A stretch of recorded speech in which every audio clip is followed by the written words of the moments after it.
I woke up in a dying stranger's body, a talentless handyman bonded to a brutal medical hall for 20 years. Its last owner had practiced one breathing technique until it killed him, and I inherited the same dead end. Then a system opened before me, offering to simplify any cultivation technique I owned. One tale of silver turned the gypsum breathing technique into a single word, breathing, and it leveled higher with every breath I took. Talent was never the wall, it was a lock I had finally opened. Quick favor before we dive in, hit like and subscribe. It makes a real difference for the channel. How did I end up here? Let me take you back to the very first day.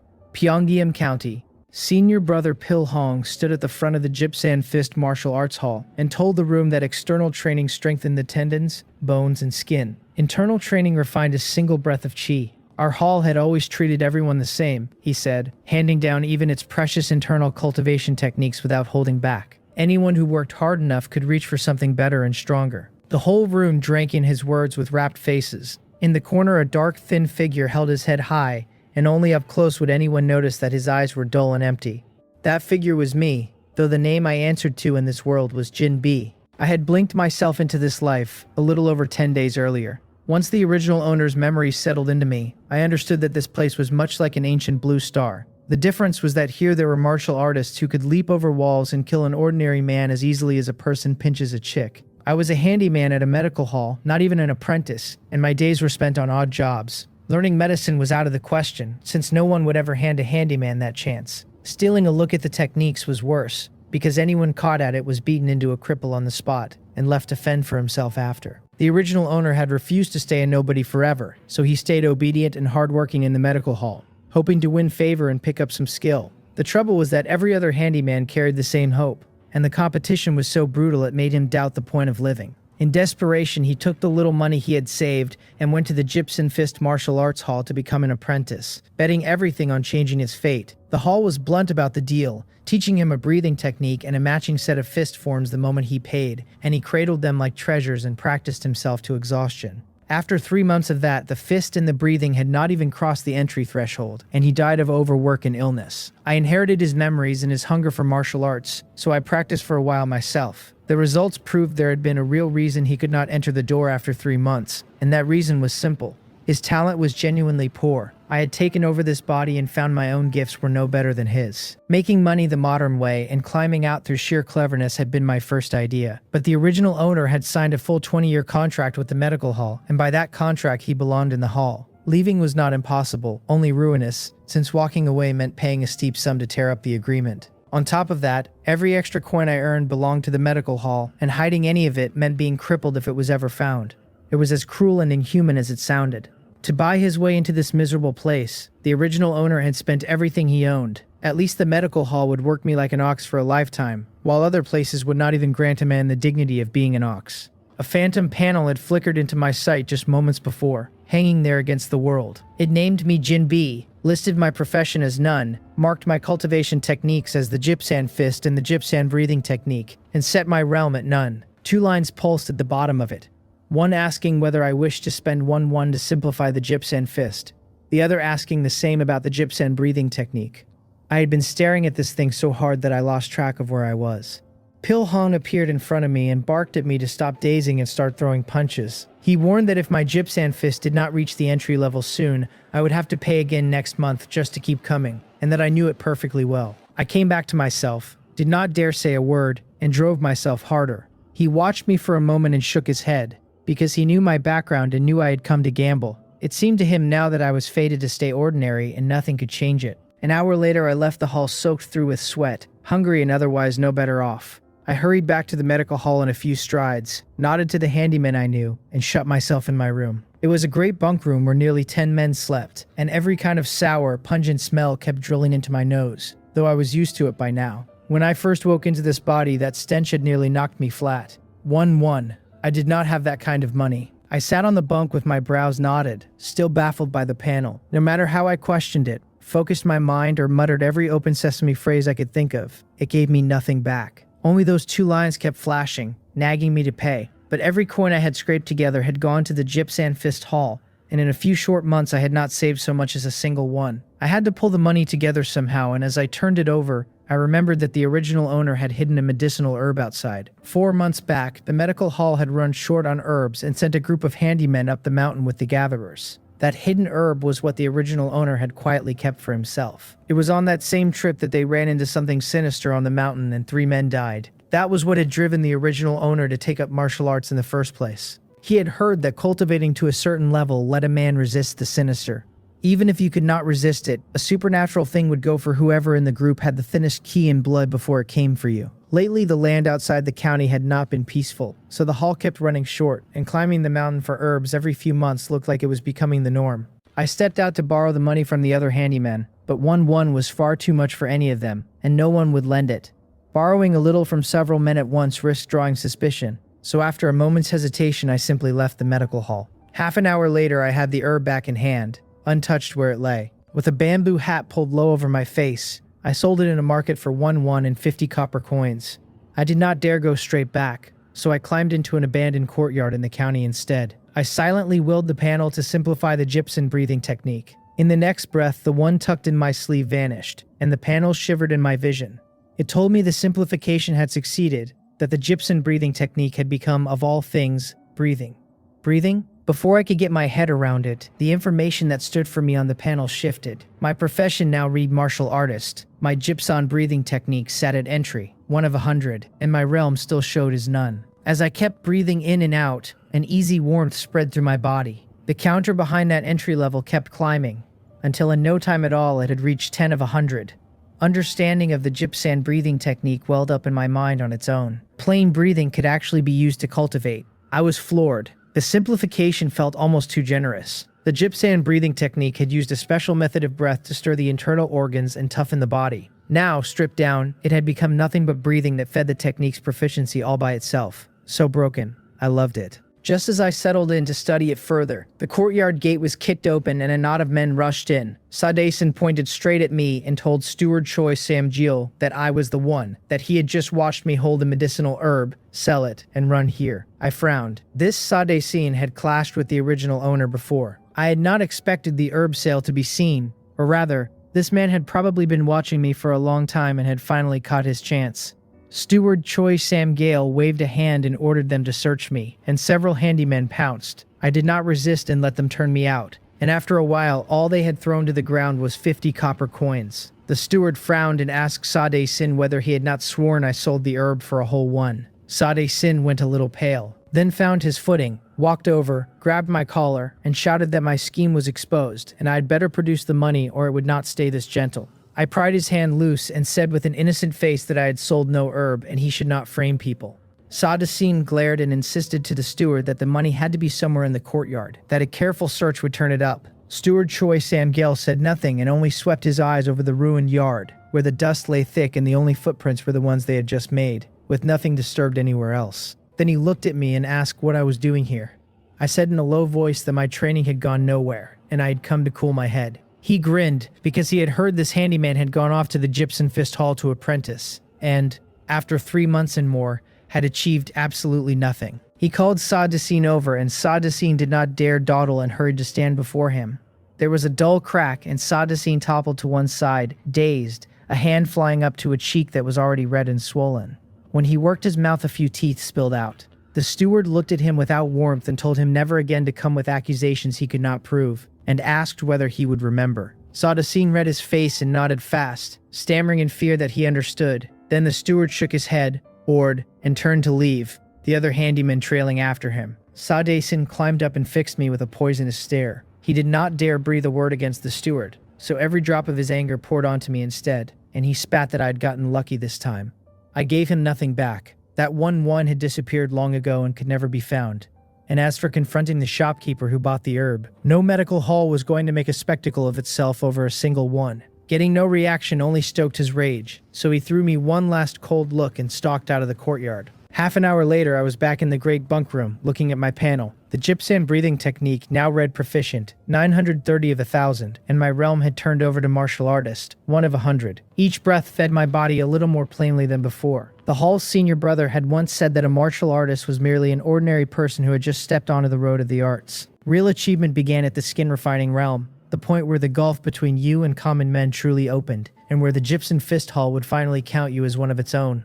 While I sat there studying it, the panel shifted again. The Gypsum breathing technique had crossed into perfection, 1 of 10,000, and my realm had risen to martial artist 2 of 100. The warmth in me grew more obvious once more, and right on cue my stomach began to growl, since a body that was steadily strengthening had to burn something to do it. The medical hall served 2 meals a day, and while meat and fish were fantasies, eating your fill was not, and on that one point the place did not cheat us. I deliberately ate far more than usual, and even so, by the middle of the night hunger dragged me awake. I checked the panel and found the breathing still in perfection but already a few thousand along, likely to break through the next day. I only wondered whether there were realms waiting past perfection. My cultivation had climbed several points too, and by my reckoning, in a little under 20 days I might reach the skin refining realm and become a true martial artist. Once that happened, whether I stayed at the medical hall or returned to the Gypsum Fist Hall, I would finally hold cards worth playing. Eating my fill by day, I worked with real energy, partly because my toughening body handed me the strength, and partly because my life had finally grown something worth looking forward to. Every breath brought power, and watching the numbers leap on the panel gave me a swell of accomplishment I had not felt in a long while. Before noon, the Gypsum breathing technique rose all the way to the top and reached great perfection, with no more room to climb. Insights about the technique kept circling through my head, and cultivated this far, I had drawn nearly level with the person who had created it. In the whole Gypsum Fist Hall, I doubted a single soul had pushed this breathing to great perfection. After all, it was only an entry-level technique, and no one saw a reason to pour everything into it. I had not exactly poured everything in either. I had simply let it climb naturally to the peak. At great perfection, its feeling grew clearer by the hour. The panel confirmed my guess, because the road that had looked like 20 days to skin refining now looked like 10, twice as fast as before. My appetite kept swelling, yet no one scolded me, and 2 days back one of the stewards had even praised me by name. Against the other lifeless handymen, my mood these days ran plainly upward, and the difference in spirit pleased the steward enough that he had, in his own small way, begun to notice me. The other handymen grew envious and drew closer to me, and only saw Dason, off in his corner, kept watching me with cold eyes. 7 or 8 days slid by, and my thin, undersized frame slowly filled out, muscle creeping onto my bones until I no longer looked so frail and easy to shove around. Just as I was counting on my breakthrough into the skin refining realm, the medical hall abruptly announced that we were needed in the mountains outside the city to gather herbs. The land out there had not been peaceful of late, but the hall was short again, and an order to leave the city was not something a handyman could refuse. Early the next morning, a column of us shouldered our herb baskets out through the gate and reached Pyongyang Mountain. Every man had his quota, and once it was filled he could head back down. Fail to fill it, and you still had to return after 3 days, only with a beating waiting for you. The group scattered into the vast green slope and vanished from one another's sight, almost at once. I walked a good while before spotting my first herb, and I stepped up to pick it with a lift of real pleasure. My cultivation had sharpened more than my strength lately. My senses had grown keener too. So even while my hands worked the plant, my ears and eyes swept the ground around me for anything that might come at me unseen.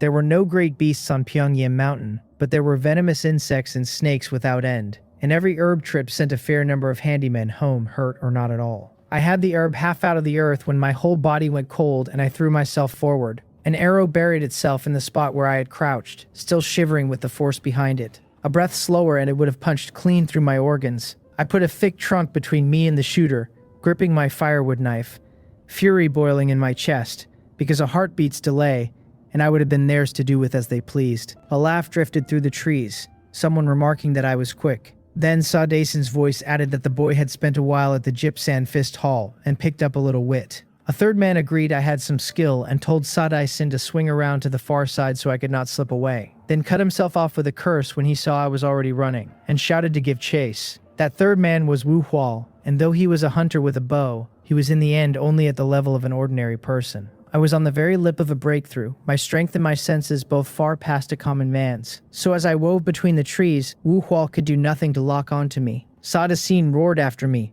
jeering that I was acting like a coward, daring me to turn and fight, to come and kill him. I gave him no answer and ran on with long strides, and in less than a quarter of an hour I had shaken the pair of them. My face stayed cold and hard. This could not simply end here, but Wu Hual had a bow, and at my present strength I could not force a straight fight unless my realm climbed first. Thinking that, I looked at my panel. My profession read martial artist. My Gypsum fist showed as not initiated. My Gypsum breathing technique is great perfection. And my realm as martial artist, 99 of 100. It was about to turn over. A little thrill ran through me. I had guessed 10 days, and now it would be far sooner, since all that hard running and heavy breathing seemed to have nudged the realm along faster. Wu Hual's clothes had marked him as a hunter of Pyongyang Mountain, the sort who might track me down, so I did not linger and struck off in another direction. I ran a stretch, rested a stretch, and half an hour later I stopped, because my body was changing hard. The next moment, a deep resonance of muscle and bone rolled up out of me. My head tipped back on its own as a wave of pain welled from inside, chased by a prickling that raced across my skin and flesh. Mercifully, the whole thing lasted only an instant before it eased. Power surged through me, and my fists clenched without my telling them to. The panel showed it plainly now. Skin refining, 1 of 1,000. I looked around and caught faint sounds that slid into my ears, and my sight reached far past where it had before. I bounced on the spot a few times. Whether it was the panel or the great perfection breathing, having only just broken through, I had flawless command of my own strength, every turn and every exertion utterly effortless. Set against the man I had been that morning, I could put him down with a single punch. As for Wu Hual's bow, it was nothing but an ordinary man's arm and an ordinary man's aim. A few hundred yards off, Sadaesan was grinding his teeth and swearing that once we caught the boy, we would torture him properly first. Wu Hual laughed and said torturing a man was easy, that later they would cut my skin and pour honey into the wounds to keep me nice and comfortable. Sadaesan fawned that he was sorry to trouble Uncle Wu this time. Wu Hual waved it off, saying that since he had taken the money, it was only right he did the work. The boy might run, he added, but was surely terrified, so if they followed slow and steady, they would wear me down to a corpse. Sadaesan fretted that I would bolt back to the medical hall. Wu Hual said he half-hoped I would run down the mountain instead, since that would make me easier to cut off. In his eyes, killing a man came simpler than killing a wild beast. Sadaesan fawned again that Uncle Wu was the best. Wu Hual was laughing and telling him to keep bringing work like this his way. Then his face changed all at once, and he threw himself sideways as a bowl-sized rock sailed over where his head had been. Wu Hual scrambled up and reached for his bow, but a figure was already on him. One kick knocked the bow from his hands, while a burst of giant strength flipped him onto his back, before he understood what he was seeing. Sadaesan blurted my name and swung his firewood knife at me on reflex. I drove a kick into his chest, and he grunted, spat blood, flew back several yards into a tree, and slid down its trunk to the ground. Wu Hual shouted that this was all a misunderstanding. I did not say a word. I stepped in front of him and swept my chopper across, and seeing how little I hesitated, a flash of viciousness crossed his eyes. He flung a handful of lime at my face and drew a dagger with his other hand, stabbing for me. A pair of hands leapt into the air. Wu Hual stared blankly at his own arms, and in the next moment a pain crossed his neck. His world turned over, and everything faded to black. I turned towards Sadaesan without any expression at all. Sensing there was no way out, he cursed that I was a murderer and would die a horrible death. I swung the blade and slid it home, and Sadaesan folded onto his side. I searched both bodies and turned up nothing but a scatter of copper coins. A light drizzle began to fall. I read the land to fix my bearings and ran off toward the southeast. Night fell. In a ruined temple, the smell of roasting meat hung in the air, threaded with the low sound of talk. The story went that a deity had once shown himself on Pyongyang Mountain, able to overturn rivers and seas and do anything at all. That a shrine had been raised to him here, though it had never proven of much use. Within a few years, it had crumbled into wreckage and become a rough shelter for anyone caught spending the night on the mountain. I turned the rabbit on its branch with care, counting myself lucky to have caught one at all. A few handymen from the medical hall sat talking nearby, their eyes drifting again and again to the meat with open longing. The hall's meals held no fish and no meat, and a handyman's wages could not buy him a taste of it once in a whole month. A knock came at the door and one of them rose to open it. A cold wind slid in. I glanced outside, my eyes narrowing a fraction before I pulled my gaze back. Jae-chun brightened at the sight of the roasted rabbit and groaned that he was starving to death. The man at the door peered out into the dark, puzzled, and asked whether Jae-chun had come alone, since he had thought the others were with him. Jae-chun shook his head, said he did not know either, sat down, and fixed a stare on the nearly cooked meat. The damp firewood popped and spat every so often, and finding the quiet too heavy, Jae-chun spoke up and told us to guess what had happened to him that day, swearing that once we heard it we would cheer. The others leaned in and urged him to tell. I cut in and said there was no rush, that I had something of my own to share first, and asked whether they knew how I had caught this rabbit. Every face turned to me, and the faint scent of meat drifting to their noses left them more and more restless. I stood, looked around the circle, and told them that rabbits were skittish creatures that bolted at the smallest sound, so the trick was to make no noise, close in slow, and then, and here I moved. A thread of light streaked across the temple. Jae-chun stared blankly at me, and in the next instant his head rolled across the floor. The others screamed and gaped at me in disbelief, because I had killed a man right in front of their eyes, and worse, they had no idea why I had done it, which was the most terrifying part of all. I said nothing. I looked at the stump of Jae-chun's neck and saw none of what a normal man's flesh and blood should have been. I roared for everyone to run. Before I bolted, I hooked the money pouch from Jae-chun's waist with my firewood knife, then dashed out of the temple without a backward look. A sinister laugh rose behind me in the dark. The other handymen snapped out of their shock, and the sight of the headless body pushing itself upright told them everything, so they poured out of the temple with terror stamped on their faces. My expression was grim. I had not counted on running into a supernatural thing on the mountain, and only my breakthrough into the skin-refining realm that afternoon had given me enough sensitivity to catch the aura at all. Had I stayed in that temple, I did not want to think about what would have come next. Now the only thing that mattered was getting back to Pyongyang County before dawn, since such things almost never happened inside the county seat. Rumor held that a treasure buried in the county office kept them down. I did not know whether that was true. I only wanted to be behind those walls and safe. An eerie voice came from behind me, moaning that its neck hurt, that the slash I had given it hurt so very much. My face changed. Had they not said that a man who trained the arts ran hot with chi and blood, and that these things went for the thin-blooded first?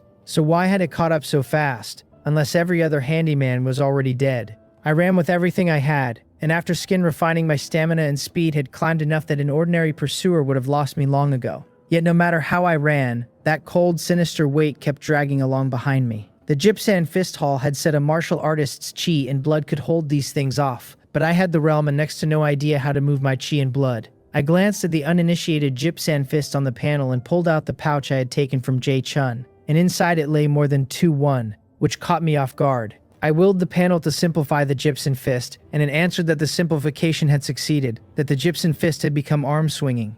Arm-swinging? Before I could make sense of the name, insight into the Gypsum Fist came flooding in, and it came fast. The panel read Gypsum Fist, initiated 23 of 100, and the count turned to 24 in a blink and kept leaping upward. I looked down at my own 2 arms, and sure enough, as I ran hard they were swinging. I marveled at it. This simplification stood shoulder to shoulder with the breathing. Jae-chun's voice sounded right against my ear, so close I could feel the breath behind the words, asking whether I knew where his head had gone. My face tightened and I threw a punch backward, the mysteries of the Gypsum Fist pouring through me while the heat of my fist climbed fast. There was a muffled thud, and Jae-chun shrieked as the spot I had struck on his chest went charred and black. It worked. My eyes lit. I did not run. I gripped the firewood knife and charged straight back at him. With the Gypsum Fist it initiated, I had a rough feel for moving chi and blood, so I poured it into the blade, and after a few strokes, Jae-chun's limbs fell away. He shrieked and demanded how I could possibly be this strong, and my face never moved as I kept swinging. He begged me not to kill him,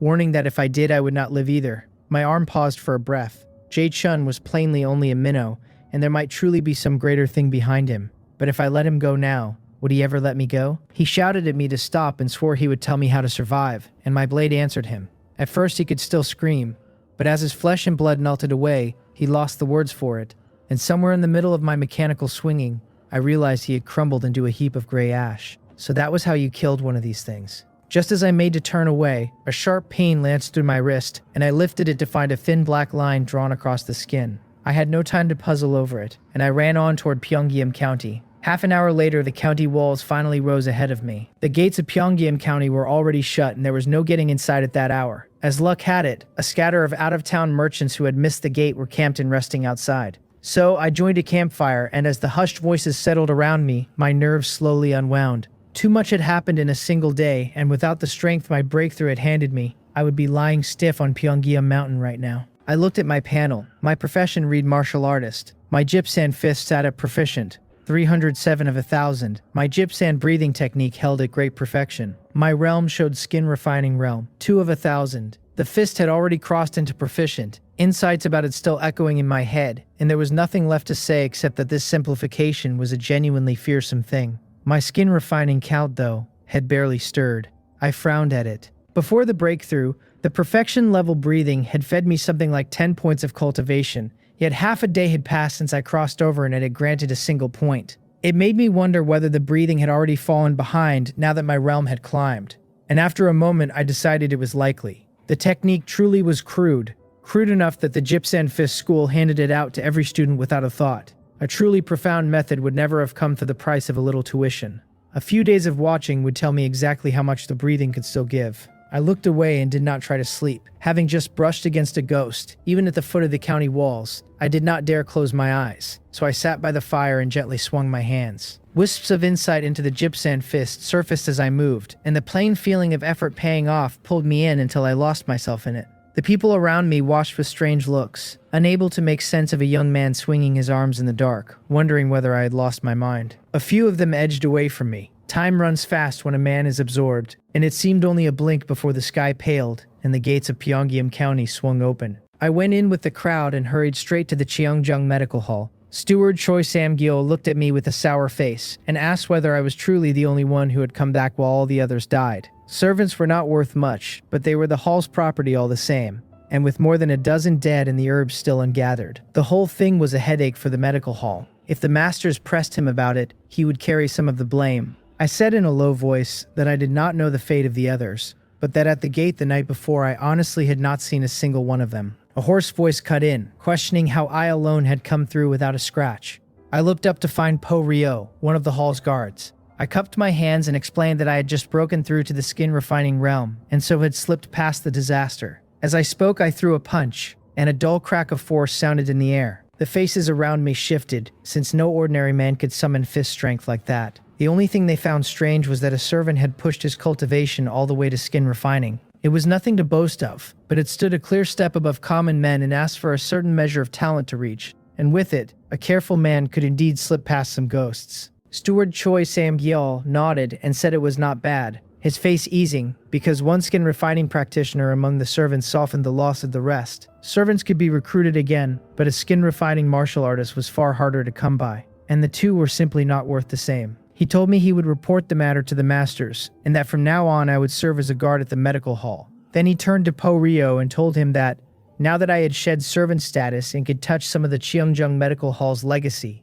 he should teach me a few moves of our breathing technique and forms. Po Ryo agreed with a single curt word, gave me a look, and said nothing more. A smile tugged at me despite it all. Before coming back, I had weighed whether to stay at the Cheongjong Medical Hall or return to the Gypsum Fist School, and reaching skin refining had finally handed me the right to choose. Staying meant touching part of the hall's legacy, which would hardly be profound, but would still beat something like the gypsum breathing technique. Even so, my standing would stay that of a servant, and my freedom would stay pinched. The Gypsum Fist School offered real freedom and a legacy no weaker than the hall's, but leaving meant paying a brutal fee to break my contract. With my mediocre talent, the school would never cover it for me, and I had no money of my own. In the end, the true reason I chose the hall was that here I could learn medicine and alchemy, which I prized far more than either. After a few more questions, they drifted off one by one. Po Ryo walked up, told me flatly that he had no time just now, and that I should come find him in a few days for the technique, then turned and left. Once everyone had gone, I let out a slow breath, because this hurdle was behind me, and without my skin-refining cultivation, I would never have escaped a scolding and a beating just then. Some value bought a man mercy. The hall set me up with a room of my own, small as it was, and next to my old lot it was a different world. I was more than content, since now I could cultivate without fear of anyone seeing. 3 days passed. Apart from standing watch in the main hall, I spent every spare hour shut in my room, and 3 days were enough to carry the gypsum fist all the way to great perfection. With my skin-refining cultivation married to a great perfection gypsum fist, my fighting strength had swelled by more than half. Even measured against others in the skin-refining realm, I was no longer anything to dismiss, since not every man at this realm could grind a basic fist form to great perfection. The one thing that still gnawed at me was the crawl of my cultivation, because in 3 whole days the skin-refining bar had risen by only 3 points. 1 point a day against a 1,000-point climb meant that leaning on the gypsum breathing technique alone, I would need 3 years to reach the next realm. 3 years was far too slow, and I was no longer a young man, and the older a body grew, the harder its cultivation climbed. Worse than the crawl, though, was the black line on my wrist, which had thickened steadily since the day I killed Jae Chin. The panel had given it a name a day earlier and marked me with a status, the bone-attaching curse. Its plainest effect was that my stamina had begun to bleed away faster than it should. Skin refining had lifted my endurance and my senses well above where they had been. Yet with this curse riding me, my stamina had sunk to an ordinary man's, if not below it. I did not dare shrug that off, so I made quiet rounds among the hall's physicians until I pried an answer loose. The line was a mark left by a strange entity, and there were only 3 ways to shed it. Kill the entity, and the mark faded on its own. Grow your cultivation strong enough to grind it away. Or, failing both, Swallow medicinal pills that thickened your chi and blood until they beat back the yin-natured power. I could not afford the pills, which left me the single road of raising my cultivation. Nor did I dare breathe a word of the mark to the hall, since who knew whether they would write me off as a liability and cast me aside. It was time to find Po Rio. At dusk, I knocked softly at his door. His hoarse voice asked who it was, and I answered in a low voice that it was me. The door opened, and he looked down at me from his height with no intention of letting me in,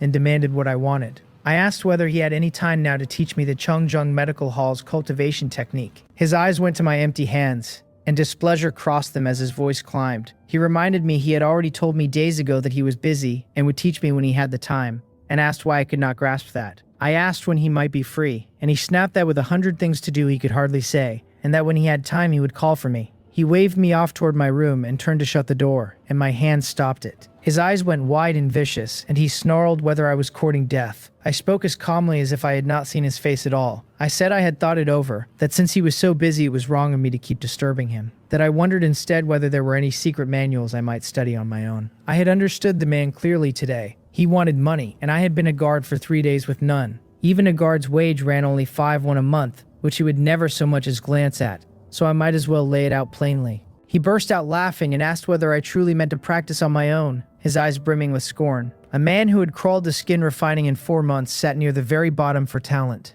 For such a man to dream of climbing higher techniques without a master was pure ignorance of how wide heaven and earth were. Still, he told me he had the technique right there, that I was to return it by noon the next day, that if I could not learn it by then, I was not to blame him for bullying me. He fetched 2 secret manuals, tossed them into my hands, sneered, and slammed the door. A few onlookers shook their heads at my back. To them, a fresh guard clashing with an old hand and now dreaming of teaching himself was the act of a fool. If techniques were so easy to master, no one would need a teacher. Without guidance, the fine points of a method could lead a man astray, waste his years, or worse, cripple his own progress for life. I paid their looks no mind and carried the manuals back to my room. An hour later, I set them down and worked through both techniques, and half an hour after that I checked the panel. It listed the Cheongpung sword at entry, 1 of 100. The Penghyun force at entry, 1 of 100. The Jipsan fist at great perfection, and the Jipsan breathing technique at great perfection. Standing on the foundation of the 2 great perfection methods, I had carried both new ones to entry with ease. The Cheongpung sword was for attack and the Penghyun force was for cultivation. And the panel could simplify either, except each one cost 10 won,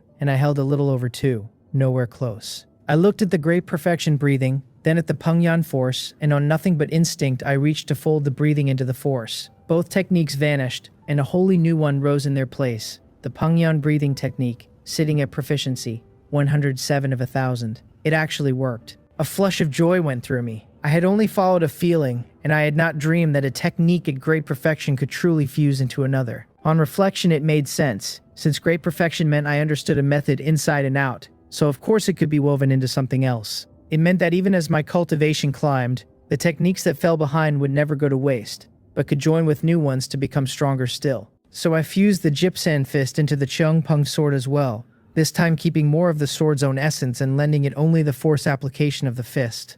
The panel named the result the Cheongsan sword at proficiency, 13 of 1,000.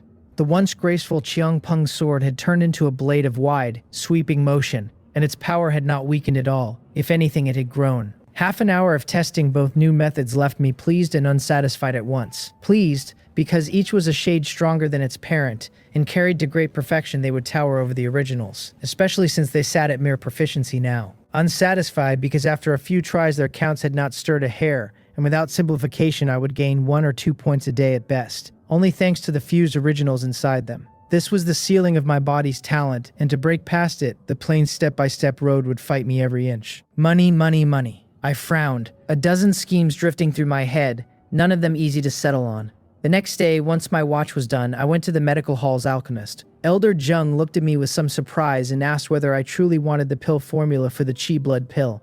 I cupped my hands and asked whether that was possible. A full day of thought had brought me here, since alchemy had been one of my reasons for staying. Medicine was a whole sprawling system I was not even sure the panel could simplify, and if it could, the price would surely be enormous, and I was short on money. Alchemy fit far better. Learn to refine a single pill and I would have a steady income, and from there I could reach for higher pills and turn the whole thing into a rising cycle. Elder Jung nodded and said that handing a guard the chi blood pill formula was nothing, though it was only the most common version, stripped of the hall's own refinements. If I meant to refine, he added, I would have to pay for the materials myself, since the hall gave nothing away free. I said I understood. Until I proved I could do the work, the hall would not spend a coin on my herbs. Even after, it came down to quality, because they would not take pills too poor to sell. He rose, dug a thin booklet out of the cabinet behind him, and told me to take it and return it in 3 days. I thanked him with a salute, and he waved it off. As I left, he watched my back and shook his head. He had seen no end of men who wanted to learn alchemy and carry a real trade,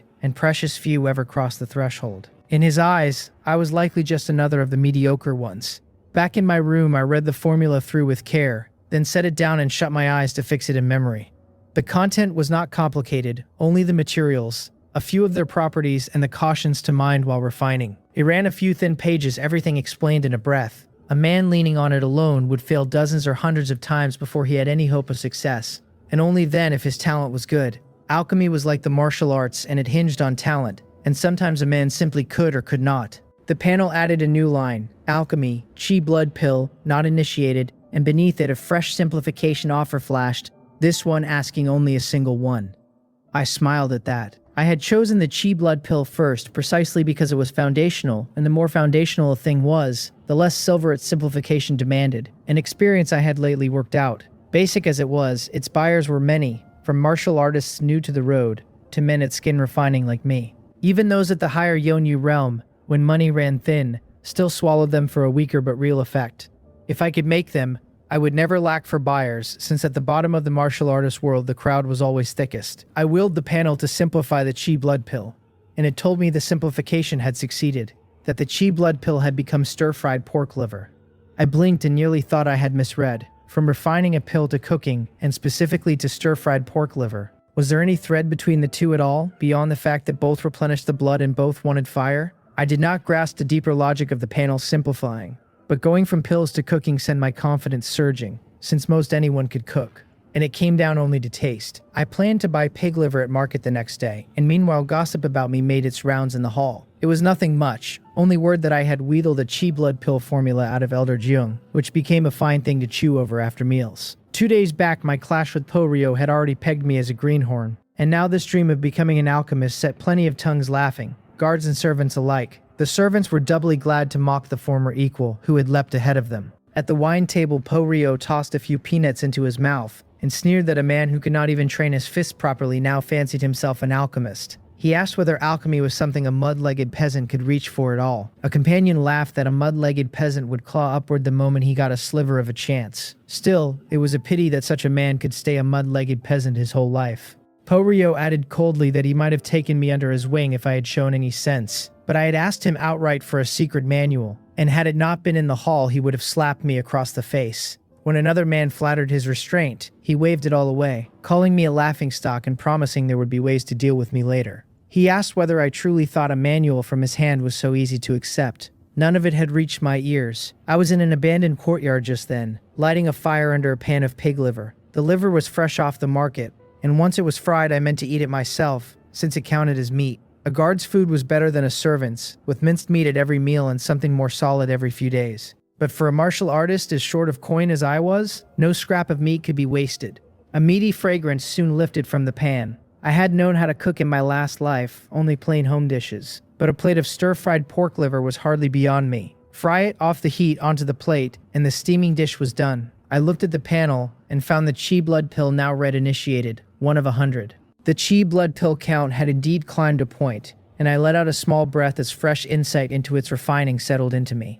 I had put only a little liver in the pan, since there was no rule about how much to use. By my reckoning, the meat I had bought could be fried a few dozen more times, though a few dozen would never carry the pill to proficient. So I sliced off a sliver no bigger than a fingernail and dropped it in, to test how small a portion the panel would still count. When even that scrap cooked through and handed me another thread of insight, I smiled and looked at what remained. Hundreds of tries would be enough. Full of drive, I threw myself into frying pork liver until I lost all sense of time. An hour later, every scrap was cooked, and I was thoroughly sick of eating it. My plain cooking not helping, but none of that mattered, because the panel now showed the chi blood pill at proficient. At proficient, I could promise a finished pill from every batch, with no exploded furnaces and no wasted materials.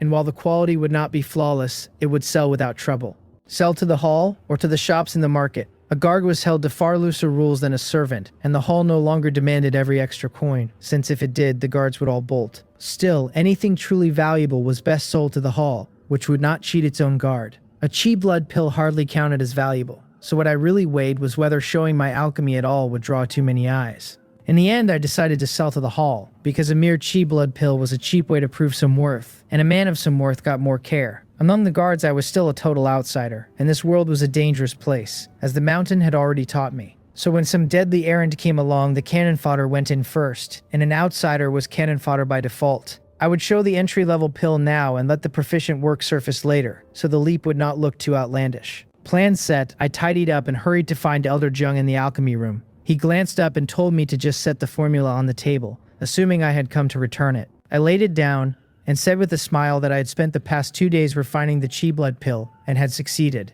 He frowned, a flicker of displeasure crossing him, and reminded me the hall would not hand me herbs for free. I cupped my hands and said I would pay for a single portion and refine it here and now, and only hoped he might offer a word of guidance. He curled his lip and told me to find someone else, since he had no time.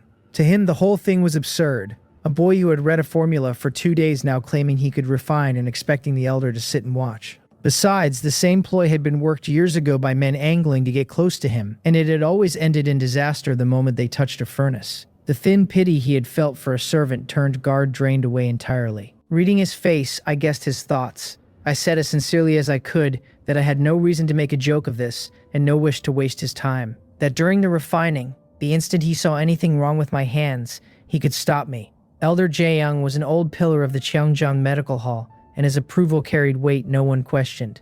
If I meant to root myself here and draw more resources, winning him over was one of the better roads. He was known for a cold face over a warm heart, glad to lift a promising junior where I would never have pushed this far. He looked at my serious face and softened, and told me I could refine once, since he would like to see what level I truly held. I thanked him, drew a portion of herbs from the bundle on my back, and sat before a pill furnace. I cleaned it, lit the fire, and fed the herbs in with deliberate clumsiness. He frowned at how unpracticed my hands looked, nothing like a man who knew the work, though a boy 2 days off the formula made it forgivable, and at least the basic steps held. The opening moves were rough, but I stayed calm, because a proficient chi blood pill was worth an alchemist of several years, and from the moment the herbs met the furnace, everything fell into my rhythm. Every shift inside it landing exactly where I expected. There were only a few herbs and only a few turns of their properties, and mastering those turns was the whole secret of drawing a pill from every batch. I could not show a proficient hand though, so when certain changes came I let them pass without correcting in time, which cost the pill its quality but never risked the furnace,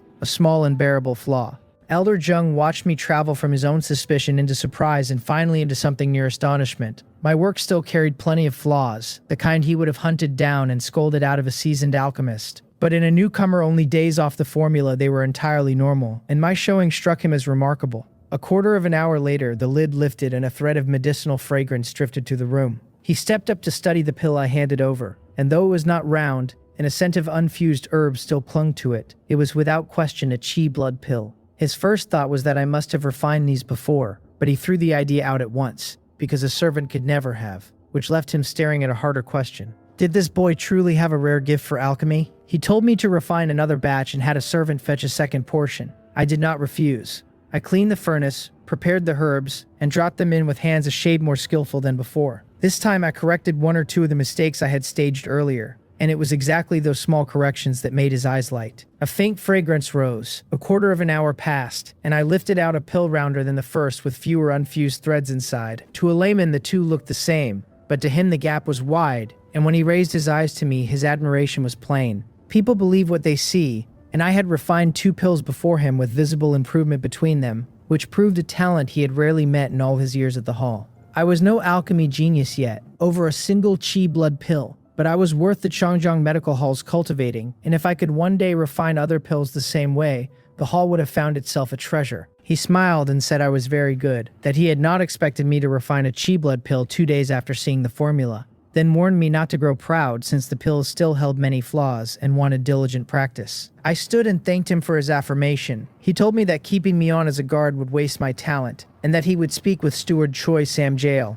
From now on I would refine medicinal pills here at his side, mastering the chi blood pill first before moving on to others. I thanked him for the promotion, and inwardly I could have laughed, because my aim was reached at last, and my source of silver was secured. An hour later, I refined a batch in front of Steward Choi Sam-gyo, and it left him pleasantly stunned. Elder Jung had made the request, but a guard and a former servant at that, actually turning out pills was more than the steward had been ready to believe. Once seeing became believing, he had to grant that my gift was real and quite excellent, so he had no reason to refuse the proposal. Word that I had become an alchemist swept the whole hall in half a day and dropped every jaw it reached. Alchemy leaned on talent even harder than the martial arts, where perhaps 1 man in 10 found success, while in alchemy scarcely 1 in 100 ever surfaced. An alchemist's standing sat far above a guard's. From servant to alchemist in a handful of days was a 2-rung leap that left the hall envious and sour. The very people who had waited to watch me make a fool of myself now bit their tongues for fear I might hear, since who could say how far I would climb?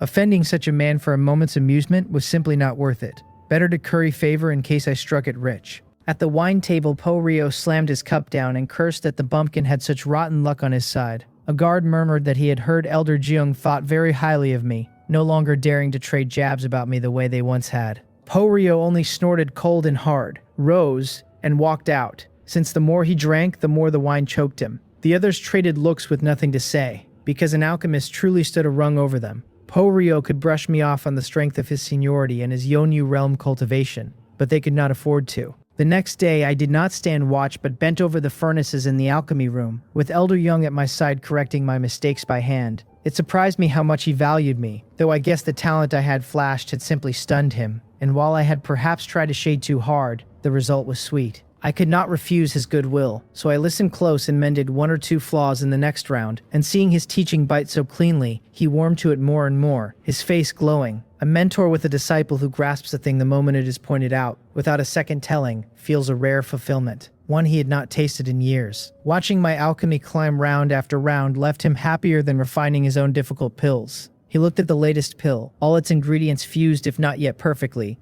praised my great progress, and in his heart had already begun to count me as half a disciple. I said, at just the right moment, that it was only because he taught so well, which brightened his smile further. A teachable child, he thought. Truly a teachable child. It was flattery, but his level really was high, and the panel, showing the chi blood pill up by more than 10 points, proved it. Over the days that followed, Elder Jeong kept guiding my hands, and after playing at mediocrity long enough, I finally let my proficiency level work on the chi blood pill show. He laughed from the belly, deeply pleased, and clapped my shoulder a few firm times. He told me that at this point there was nothing more he could teach me about the chi blood pill, and that from here it rode on my own insight and daily practice. His own methods ran well past proficiency, but once a man reached proficiency, the foundation was sound. All that remained were the fine adjustments of heat that no words could carry, the kind an alchemist had to feel out for himself. A proficient chi blood pill was already fit for sale, which meant I could start making money. By the agreement with the Cheongjong Medical Hall, once the cost of herbs was deducted from the pills I made each month, I kept 30 parts in 100 of what remained. Little? Hardly. I was well content, since I had only to refine. All the herbs, the shop, the furnace, the selling were none of my concern, all of it carried by the hall while I bent over the work. That share was plainly Elder Jeong's doing, since the hall would never have offered such terms on its own. Other alchemists drew much the same, because alchemists were precious and would simply walk if the pay ran thin. Guards were hard to recruit, but could always be bought with money, since the pool of martial artists was deep, and alchemists could not be bought at will, no matter how much you waved. Once Elder Jeong stopped hovering, I slipped out a few times and ground the chi blood pill to perfection. I was in no hurry for great perfection, since perfection already met every need I had. Its pills plump and full, its yield high, wringing every drop of efficacy from the herbs without waste. Great perfection likely meant real innovation and a stronger pill, but its 10,000 points would not come soon, so I let it wait. Alone in the alchemy room, I gave each batch everything, since the only real gap between perfection and proficient was how many pills came out. I could not let such a high hand show, so I simply ate the surplus myself. The chi blood pill earned its name. A single one lifted my cultivation by a point, and swallowing 5 a day, on top of what my own techniques fed me, brought 6 points a day. Even without simplifying the Penghyun breathing technique, I would need under 5 months to break into the Yonyu realm. I muttered it to myself, feeling for the first time the power of a medicinal pill, or rather the power of money. One bought 5 chi blood pills, and an ordinary guard's monthly wage bought 25, so guards rarely bought them at all. Too dear unless a man had real potential left in him, and even then the payoff took years to surface. In Gyeonggyeom County, only the sons of great families, or the direct disciples of places like the Gypsum Fist, could burn through the daily limit the way I did to race their cultivation forward. A skilled alchemist truly made money, and this was only the chi blood pill. I shook my head, tossed a pill into my mouth to melt, and could not keep the smile down. In a few days, I meant to ask the hall for an advance so I could simplify the two fusion techniques. Decent as my progress already was with the pills, how could I turn down a faster road to strength? More than that, an uneasy dread about this world saddened me and would not leave. My last life had been a soft and peaceful age, and this one, crowded with strange things and man-made ruin, gave me no ground on which to rest my mind. 10 days passed in a blur, and between refining and cultivating I still stole time to grind my stir-fried pork liver. Frying it in the courtyard one day, I caught someone tailing me and thought nothing of it, since I was the most talked about man in the Changzheng medical hall just then. Everyone had seen Elder Zheng's fondness for me, and many burned to know how I had won it, wondering whether I hid some special method. It was worth a laugh to imagine their faces when the great secret turned out to be a man frying pork liver in a ruined yard. Stir-fried pork liver had nothing to do with alchemy, where every cook in every restaurant would have been a great master alchemist by now. They wrote it off as a strange private hobby. A few who trailed me for days saw nothing but the same fingernail-sized scrap of liver going into the pan each time, until the whole business left them numb. The accountant told me that advances were not normally allowed, but that he understood my situation, and after consulting Steward Choi Samgel, had gotten his blessing, then handed me 31 and told me to keep it safe. At the rate I was deliberately holding my output, my monthly income ran near 51, 10 times an ordinary guard's, so the hall had granted the 31 advance freely, seeing my potential and knowing I could pay it back. Back in my room, a little excited, I willed the panel to simplify my Penghyun breathing technique. It answered that the simplification had succeeded, that the Penghyun breathing technique had become the Gypsand breathing technique. I froze for a beat. How had it simplified straight back into the original Gypsand breathing technique? Then something clicked, and I ran the great perfection Gypsand breathing technique I had long since mastered, and the Penghyun breathing technique's count on the panel ticked up by 1. The system truly outran my expectations at every turn. It had pulled a nesting doll trick, one method tucked inside another. I had carried the Gypsum breathing technique to great perfection ages ago and knew it inside and out, enough that I could even trim steps off its original rhythm. Although it had fused with the Penghyun force into the new Penghyun breathing technique, that fusion had never made me forget how to run the old method. So as I circled the Gypsand breathing technique now, the Penghyun breathing technique's count rose steadily, its insights welling up until I sank into them.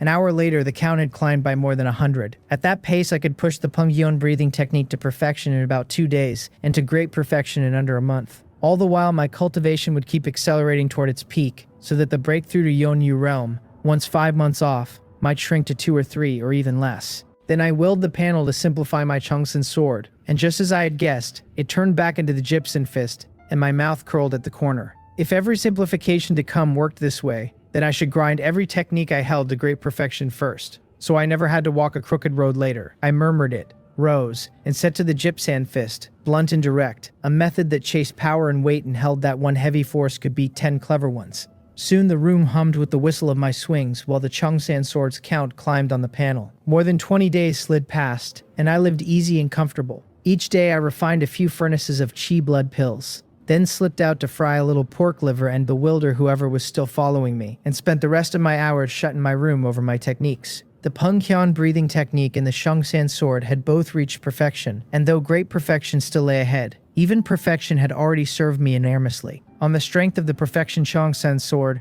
ordinary martial artists of my own rank could no longer stand against me. Even facing a man of the Yonyu realm, I would not be left wholly without the power to strike back. That was what a perfection technique meant, since not every martial artist had the talent to reach perfection, let alone great perfection, and proficient was as far as most ever went.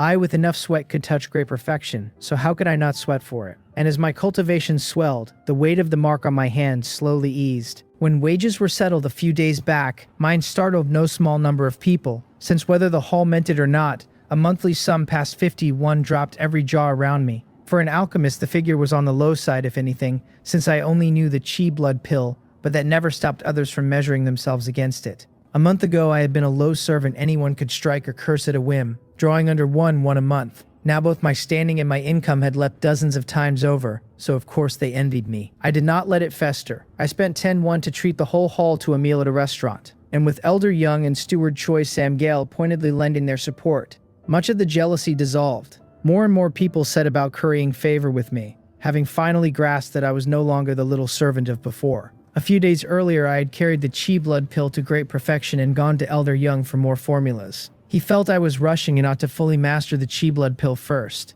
but he did not refuse me. He handed over several to broaden my knowledge, treating me as his own disciple and telling me to bring him any doubt on any ordinary day. The formulas he chose had been picked with care. There were 4: the beauty pill, the detoxification pill, the bone strengthening pill, and the healing pill. The beauty pill did just as its name said, holding youth and beauty over long use, prized among the ladies and dear enough that it often sold well past the chi blood pill. The detoxification pill eased common minor poisons and rode in the pouch of many a traveling martial artist.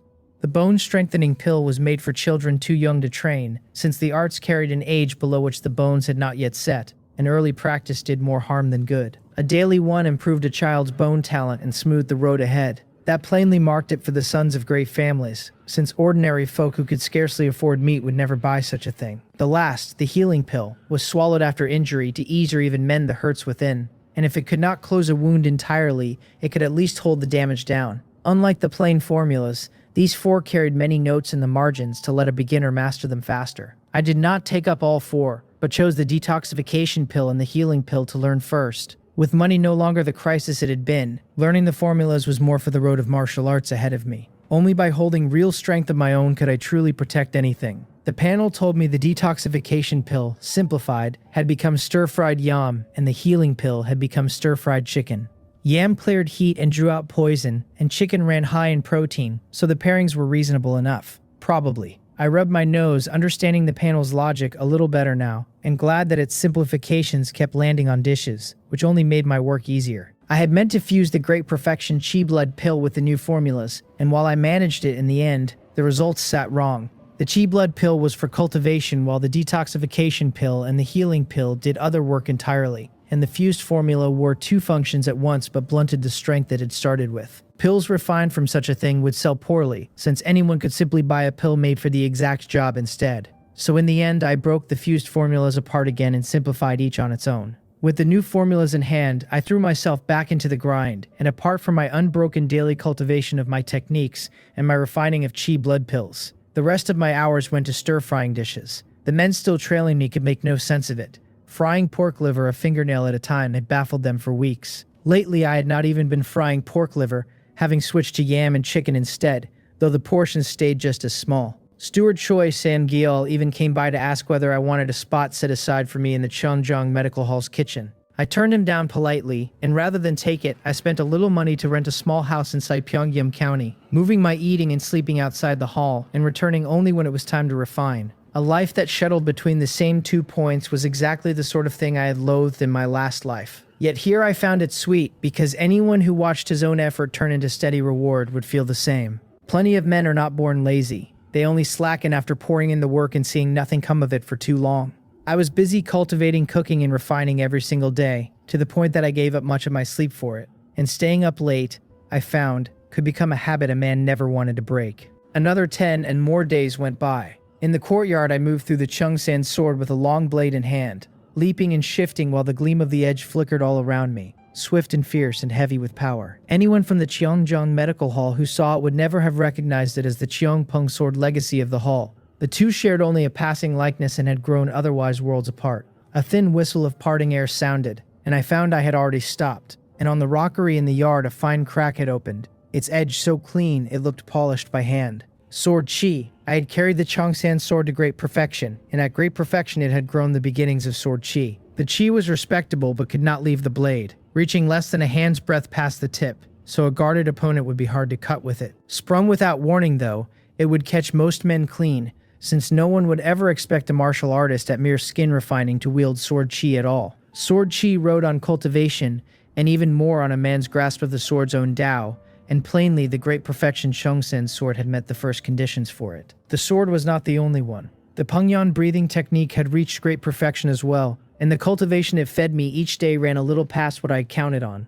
A breakthrough to the Yeonyu realm that had once looked 2 months off now sat barely a month away. Among martial artists, the skin refining realm scraped the bottom, a step above common men and no more, while the Yeonyu realm already counted as core strength within Pyeongyam County. Po Ryo of the Cheongjong Medical Hall was only at Yeonyu, yet his standing and his wages ran far above an ordinary guard's. He could never match an alchemist, but a man at Yeonyu who did not pour his money into pills could live very comfortably in Pyeongyam County, with real social weight to his name. Over those 10-odd days, nothing much had stirred inside the hall, but outside Pyongyang County something had, since a wave of refugees had reached the walls and rather than enter, had settled themselves on the ground beyond the city. This world knew no peace. I had heard the reigning dynasty had stood more than 700 years, and that some decades back unrest had begun cropping up across the land. This particular flood of refugees had come because someone had raised a banner of rebellion a few dozen miles off, seizing a county outright and setting to burning, killing, and looting within it. The people had no choice but to abandon their homes and flee here. When I reached the Cheongjung Medical Hall, Steward Choi Sang-gil was already handing out orders.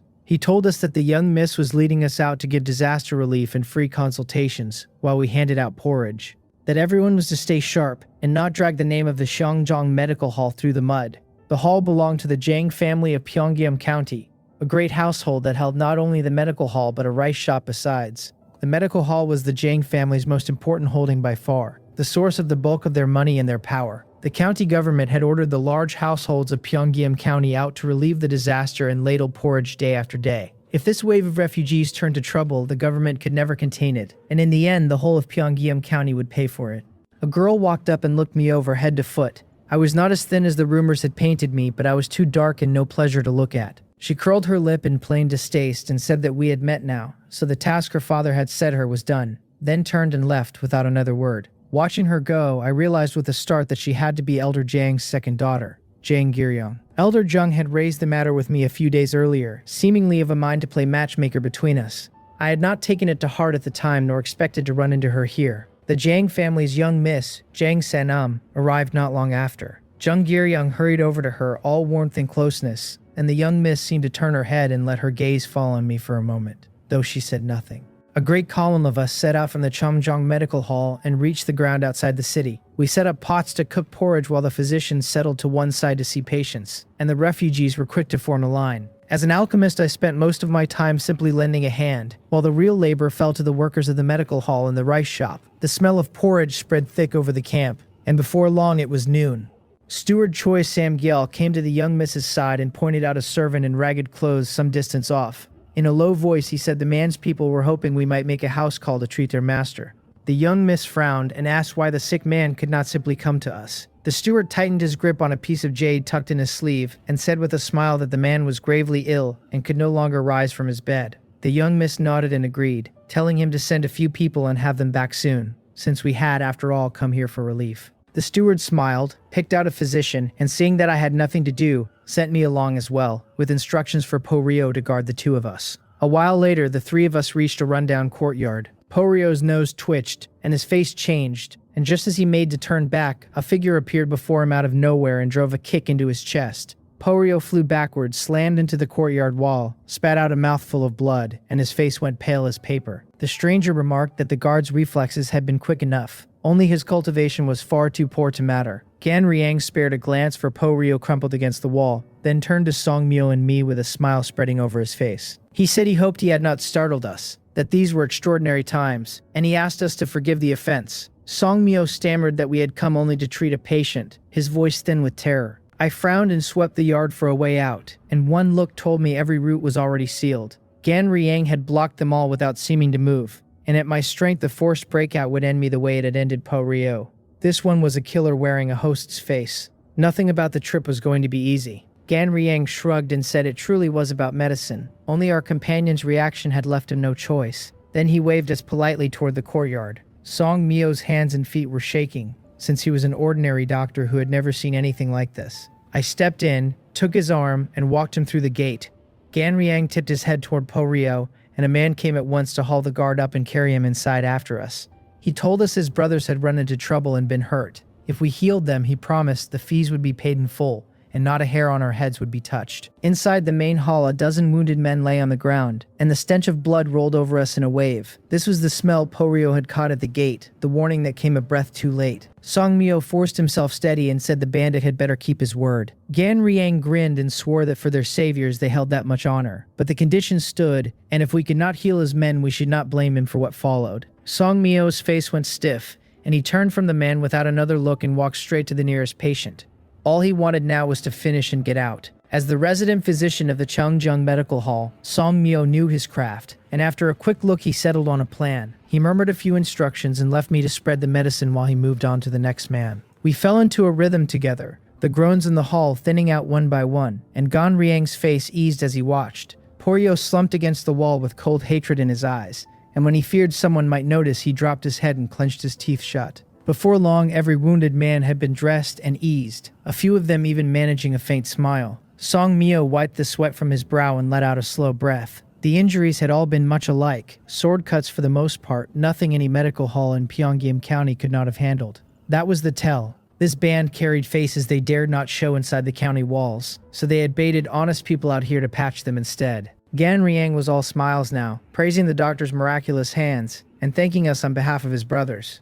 Song Mio waved it off and asked, carefully, whether we could leave. He did not even mention the fee, and only wanted out with his head still on. Gan Riang said there was no rush, that one more man needed tending, and told us to follow him. Song Mio shot me a glance and sighed. Since the ordeal was plainly not over, I said nothing and kept turning over every worst case in my mind, ready to run. The backyard had been swept and tidied cleaner than the front, with servants in refugee rags hurrying about. Someone announced that the doctor had arrived. We stepped into a room where a man lay on the bed. Several others ringed around him, all of them staring at us as if they would pounce and kill the moment anything looked wrong. Gan Riang said that once we healed his big brother we could go, and that the silver on the table was ours as well. A rough glance put it at no less than 101, a fat fee that might well cost us our lives to earn. He had made Song Mio treat the others first because he did not trust the doctor's skill, and only now, with the rest mended, did he bring us before the man who mattered. Song Mio stepped up and took the pulse, and his brows drew together in something like doubt.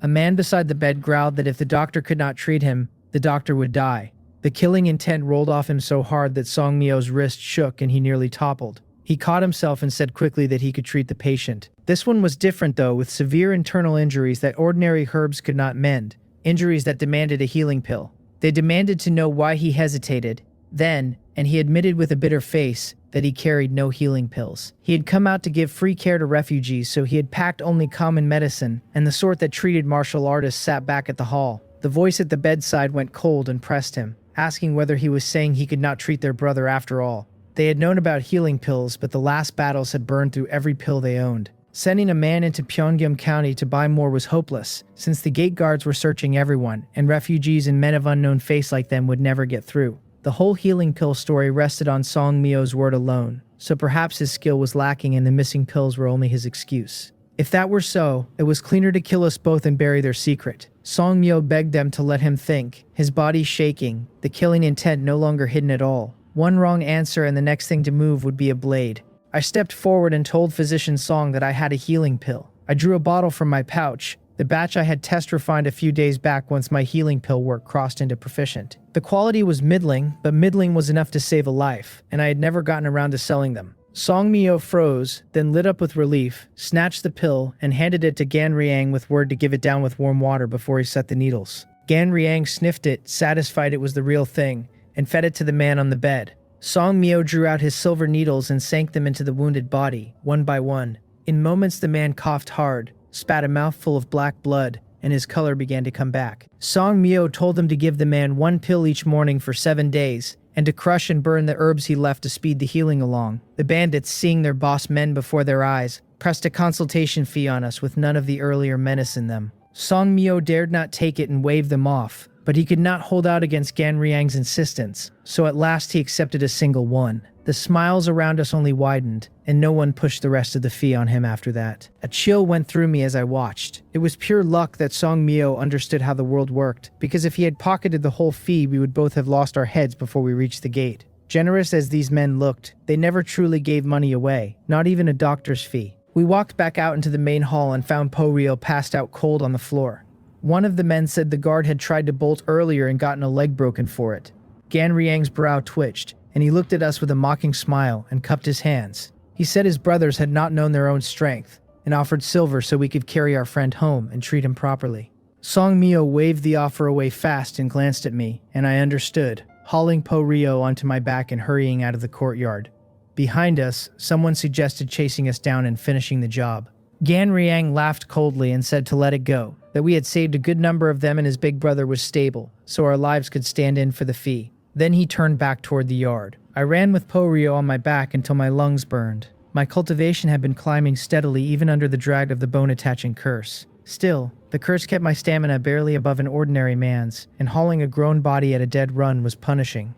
Song Mio panted alongside me, not daring to stop, afraid the bandits might change their minds at any breath. I nodded and felt the old fear tighten in me again. The plain fact that I was too weak. We had been lucky today, and one wrong step would have been the end of us. Porio was no weakling, yet they had run him down the moment he tried to flee, which told me how many real fighters that band held. Even if I had sprung every escape plan I had turned over in my head, it would have gone very badly. In under a quarter hour, we reached the city walls. Steward Choi Samgil and the others took one look at us, and at the wreck that was Po Rio, and went still with shock. Jang Sanam stared at the broken leg with her brows knit tight, since even healed it would never carry him right again, and she demanded to know what had happened. Song Mio finally let his breath go and told them everything, and the crowd listened with their hearts pounding. It was easy enough to picture it, a hair less skill, or no healing pill, or one greedy grab at the fee, and we would have died out there. Jang Sanam snapped that the bandits had a great deal of nerve and swore she would report them to the county magistrate and have them hunted down. She turned to march into the county, but Steward Choi Sam Jail hurried to her side and murmured a few words, and though her face shifted, she said nothing more and simply kept walking. I drew a few slow breaths, already certain this would be quietly buried. The magistrate would not trouble himself over anything beyond the county walls, and the Jang family would act as though it had never happened. As long as nobody had died, where was the harm? It went exactly as I expected. The Jang family made no noise about it and only handed the three of us some silver afterward, as a gesture of comfort, with a little extra for Po Rio on account of the leg. I came away with more than a dozen won, and word that I could refine healing pills spread through the medical hall. Elder Jung was so pleased he even invited me to his home and poured me a few cups. The healing pill was a harder thing to refine than the chi blood pill, yet I had managed it barely 10 days after taking the formula, which said plenty about my talent for alchemy. It also put to rest the muttering that I could only make chi blood pills and would be exposed as a fraud the moment I tried anything else. I asked Elder Jung, Lo, whether he had the formula for the Chowan pill. The Chowan pill was a step up from the chi blood pill, stronger at pushing cultivation forward, and of course far dearer, the sort of thing only Yonyu realm martial artists usually spent coin on. The chi blood pill had already sped me along nicely, but this world was too dangerous, and I never knew when disaster would fall, so I wanted to climb faster still. Burning Chowan pills at the skin refining realm was an extravagance most minor noble sons would balk at, but since I could refine my own, affording them was no issue. And like the chi blood pills, I could simply keep a share for myself. Elder Jung shook his head and said the Chowan pill could not be handed out without the Jang family's leave, then tossed a chicken foot into his mouth. I pressed him on how I might win the family's agreement, since at my current rate of earning, buying Chowan pills to cultivate would only sink me into debt. He smiled and told me to marry into the family, then added that I had missed my chance there, since all the Jang daughters were already wed.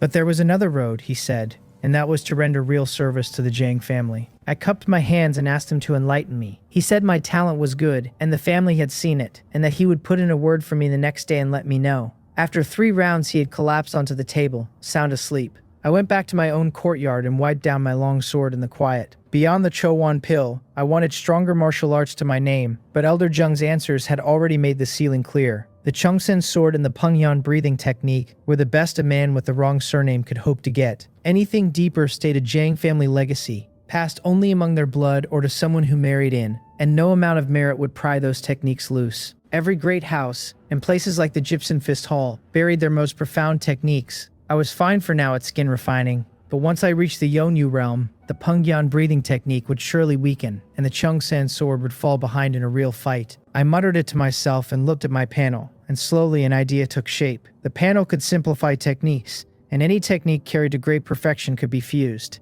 So if the deep arts were closed to me, I would raise a fistful of basic ones instead and fuse them, and somewhere in the joining, quantity would turn into quality. Why kneel and beg anyone? I could carve my own road through the martial arts. There was a dark market in Pyongyang County, a thing I learned only through Elder Jung. He said it had once sat near the north wall, but with the refugees crowding in, it had moved openly inside the county itself. I guessed it had to have official backing, or the county would never have let it run so brazenly. That night I pulled a bamboo hat low and tied on a mask to hide my face, and made my way to it. I had pictured something furtive and hushed, and found instead a bustling sprawl that, but for the lack of shouting hawkers, looked no different from any night market in the county. I wandered through, and the goods laid out on the stalls were strange and outlandish. half of them things I had never seen or even heard of. Whenever I hit one of those, I hung back at the edge and let other people's talk teach me what it was. Believe it or not, plain eavesdropping earned me a fair pile of useful knowledge. I stopped at a stall spread with secret manuals, oddly deserted where the others drew crowds. The old owner watched me halt, glanced at the deerskin gloves on my hands, and smiled. He said I was welcome to browse, but that these copies were only partial, and once I settled on one and we agreed a price, he would bring out the complete manual. I asked him straight, without touching anything, whether he had any movement technique manuals. I had thought it through the night before. I was short on cultivation and short on techniques, but the thing I lacked most was a way to move. With a good movement art, my first answer to any danger would be to run. Run fast enough, and even against a higher realm, my odds of keeping my skin stayed decent. The owner said of course he had them and dug out a few, laying them before me. The water droplet technique, swallow presses branch, green grass crossing, and wave treading walk. I picked one up, flipped through it, set it down, took another, and inside a quarter hour I had read all four, my mind working. I asked whether he had anything better than these basic footwork manuals. He gave me a half smile and said he did, but wondered whether I would dare practice what he dared sell. He could not swear his better copies had no gaps, and if I crippled myself cultivating one, the fault was mine. That woke me up to how thin my own experience still was. With a technique manual, a few altered lines could pass any ordinary eye, and a change in the wrong place could throw a cultivator into chi deviation or leave him paralyzed. The deeper the art, the truer that was. Basic techniques ran their chi and blood along simple paths, so an error there caused little real harm. As a man's cultivation grew, he could spot a flaw in a basic method at a glance. I was proof of it, only at skin refining yet carrying several arts all the way to great perfection, and I had found nothing wrong in any of the four.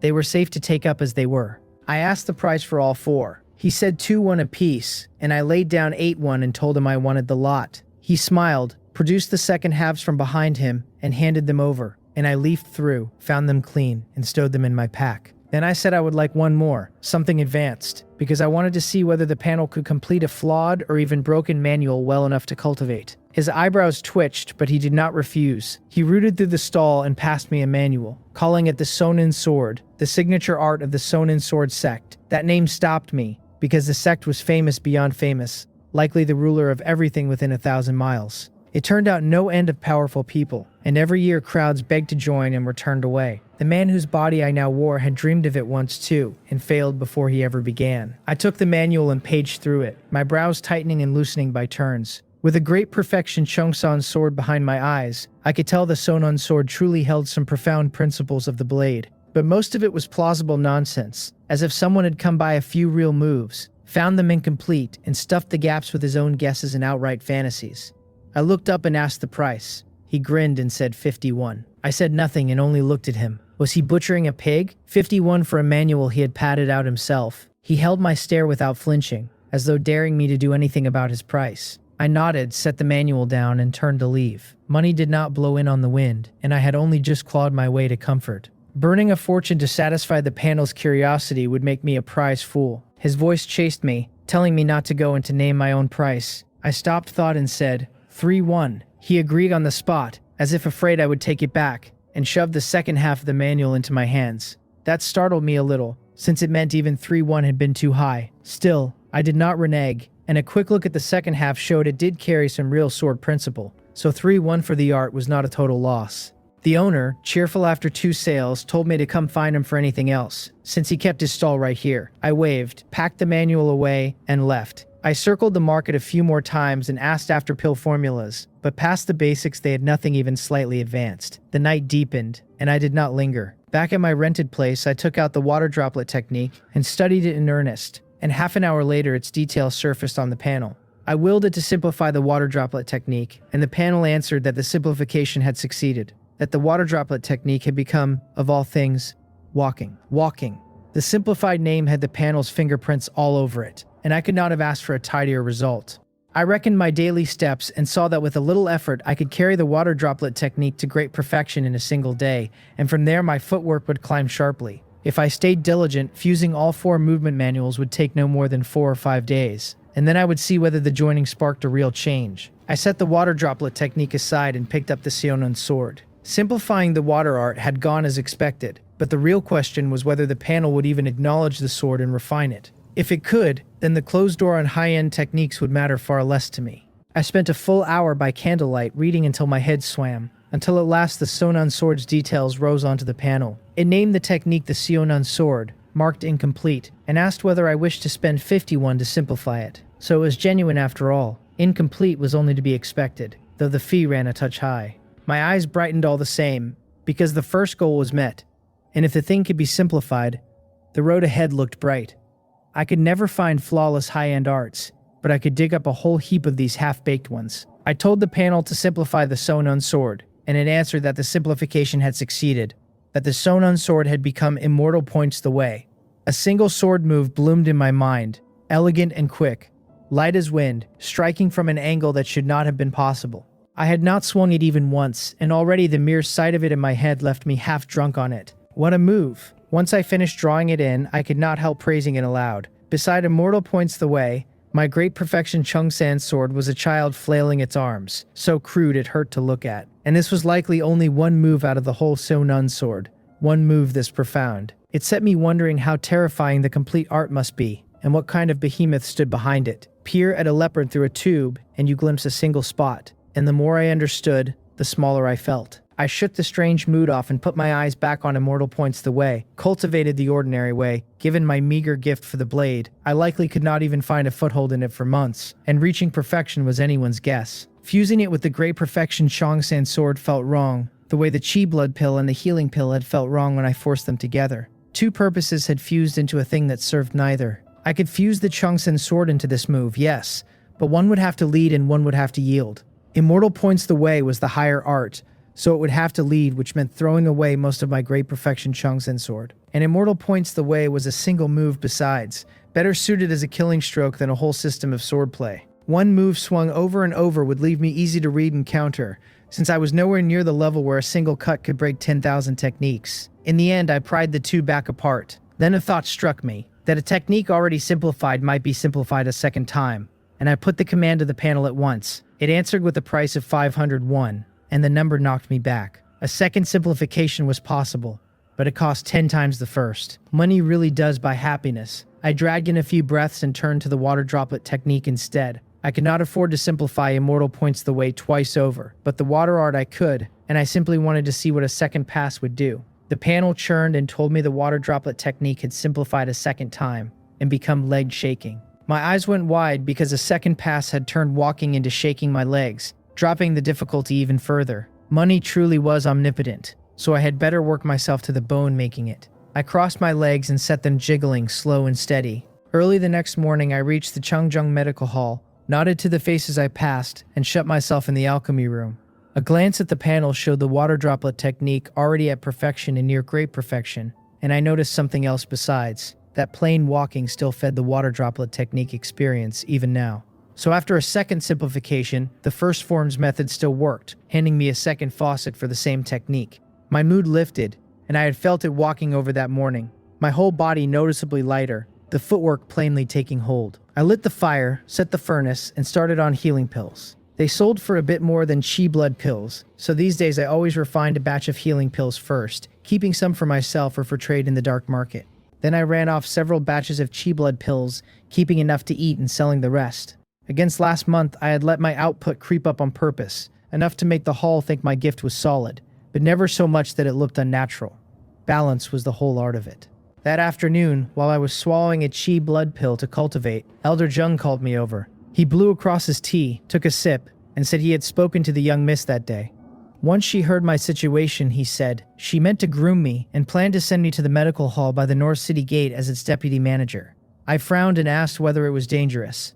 My first thought was that a prize like that had no business landing on someone like me, since my alchemy was good but hardly earth-shaking, so a sudden leap to deputy manager made no sense. He said there was no danger, only a bit of trouble. The young miss suspected that the manager's son over there had his hands dirty and wanted me to go take a look. I had little background and a decent hand at alchemy, which made me the perfect man to sit in the chair without stirring suspicion. Then he laughed and told me not to rush to refuse. To get me there, the young miss had raised my share of the pill profits from 30 parts in 100 to 40, and would hand me the Chowan pill formula outright. If I turned up proof of manager's son's wrongdoing, she might even give me the Chongriang pill formula. I opened my mouth, and a refusal died in my throat. It was not that I did not want to say no, but the offer was simply too rich to wave off. Going from 30 parts to 40 would speed my savings up a notch. Ever since I had found the panel's second simplification, I needed money, fast and as much of it as I could get. Manager's son was inside just then, and Yugun, trailing at my elbow, asked in a low voice whether he should go announce me. Ever since word came that a new deputy manager was headed for the North City Medical Hall, Yugun had paid close attention. He was a marginal man here, and only by fastening himself to someone with power could he ever climb, and a fresh deputy manager, unfamiliar with everything, was the perfect handhold to become a subordinate.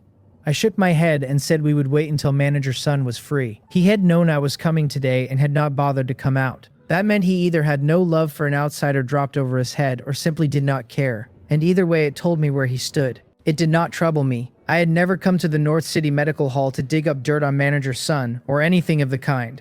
All I wanted was to bury myself in alchemy, make money, and raise my cultivation. As for the sweet pie the Jang family had painted in the air, I had no intention of taking a bite. I walked a slow circle of the alchemy room and asked Yugun whether Manager's son had any particular tastes. Wearing a strange face, he said Manager's son liked to kick feet. Kick feet. The words gave me a flicker of unease, since it was a bizarre sort of hobby. Then again, I thought of myself and reckoned I looked far stranger to everyone else. A commotion rose ahead of us, a man begging to be spared, swearing he would never do it again. I walked out of the alchemy room and into the backyard just as several guards dragged a servant across the dirt. The man was bruised and swollen, blood at the corners of his mouth, on his knees and kowtowing over and over with terror in his eyes. Yugun murmured that the servant had hidden some herbs and been caught. By the medical hall's rules, a servant who pocketed herbs was to be crippled, though in practice that was rare. Usually they only beat the man badly and docked 3 months of wages to teach the lesson. True crippling was saved for repeat offenders. The servant sobbed that his child was sick and he had had no choice, that he would never dare again, begging for mercy. A door opened and Manager's son came out slow, one deliberate step at a time, until he stood over the kneeling man and looked down. The servant knocked his head against the ground hard enough to draw blood from his brow, pleading. Manager's son smiled and said that in his house, this kind of thing got exactly one chance. The servant's eyes flew wide with horror, and as he tried to scramble back, a foot came down on his hand. The servant shrieked. Manager's son did not so much as blink, only ground his heel down until blood welled up under his sole and soaked into the mud. The man got out half a plea before Manager's son kicked both his arms, and the bones snapped at once and pitched him forward onto his face. Another sharp crack sounded, and somehow Manager's son was behind him now, stamping down on his lower leg, shattering it and spraying blood across the ground. He said mildly that no one could call him heartless, since he had left the man one good leg. The servant had already fainted from the pain, and a guard threw a bowl of water in his face to wake him. His lips trembled as he looked up at Manager's son towering over him and forced out his thanks. Manager's son's mouth twitched, and he threw a glance at me across the yard before strolling back to his room. Yugun shrank his neck down on instinct, since that look had been a cold and shuddering thing. I said nothing, only watched Manager's son's back a moment, then looked down at the servant. This was the lot of the low in this world, scraping to stay alive and able to lose everything in a heartbeat. The man whose body I wore had refused that ending, and so did I. Only when real power was your own could you dodge a fate like that. I began my tenure at the North City Medical Hall wearing the most harmless face I owned. I offered no opinion on anything already in place, and simply worked my alchemy every day. I pushed out more chi blood pills for the hall to sell, with one aim only, to reach that 501 faster. I hungered for immortal points the way. Meanwhile, I simplified the Chowan pill I had just been given, and to my surprise, once it was simplified, refining chi blood pills fed it experience too. I had assumed only fuse techniques worked that way, but it turned out formulas of one lineage did as well, since half the Chowan pill's herbs overlapped with the chi blood pills. There was no need to cook anything separately, and I was already refining chi blood pills, so the Chowan pills count climbed every day on its own.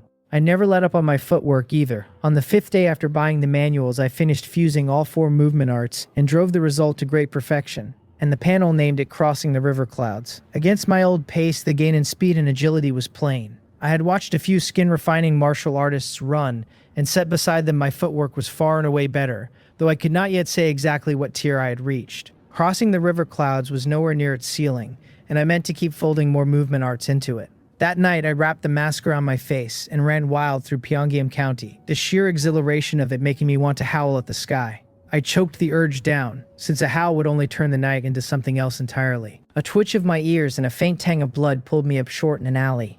I looked up. Someone stood on the alley wall, arrived without a sound, watching me with open interest. I narrowed my eyes, and though the figure wore a mask and night-traveling clothes, a strange familiarity came off him. That mountain bandit. It clicked all at once, that this was the man from outside the city, and my mind flicked to Po Rio, whose broken leg had not yet healed and might never come right. Gan Riang's eerie voice drifted down, asking why a little brother would not sleep soundly at night instead of running about. I bolted backward like a startled deer, and a flash of light bit into the spot where I had stood, a flying knife burying itself in the ground and quivering there. Gan Riang's eyes lit, and he started to say what fine footwork it was, only to find me already sprinting for the mouth of the alley. He gave a cold smile and gathered to chase me down, but a noise from the courtyard behind him made him pause, hesitate, then wheel around and rush back inside. A breath later, he stood on the wall again, sleeve freshly stained with blood, scanning for me and finding nothing. He wore no expression at all. He felt sure he had seen that figure somewhere, yet footwork like that would have burned itself into his memory, so if he truly had seen it, he was gone from the wall. A mile off, I pressed into a corner and only let my breath out once I was certain no one had followed. My luck was obscene, running headlong into that band inside the city walls. That household back there was almost certainly in mortal danger, and against those men I could barely keep myself alive, let alone save anyone. I got carried away. If my footwork had not reached great perfection, near enough to instinct, no trick in the world would have slid me clear of Gan Riang's blade. My cultivation was still too low. I looked off toward the courtyard and told myself the movement arts had to keep stacking, since the more I layered them, the more they braced one another instead of clashing.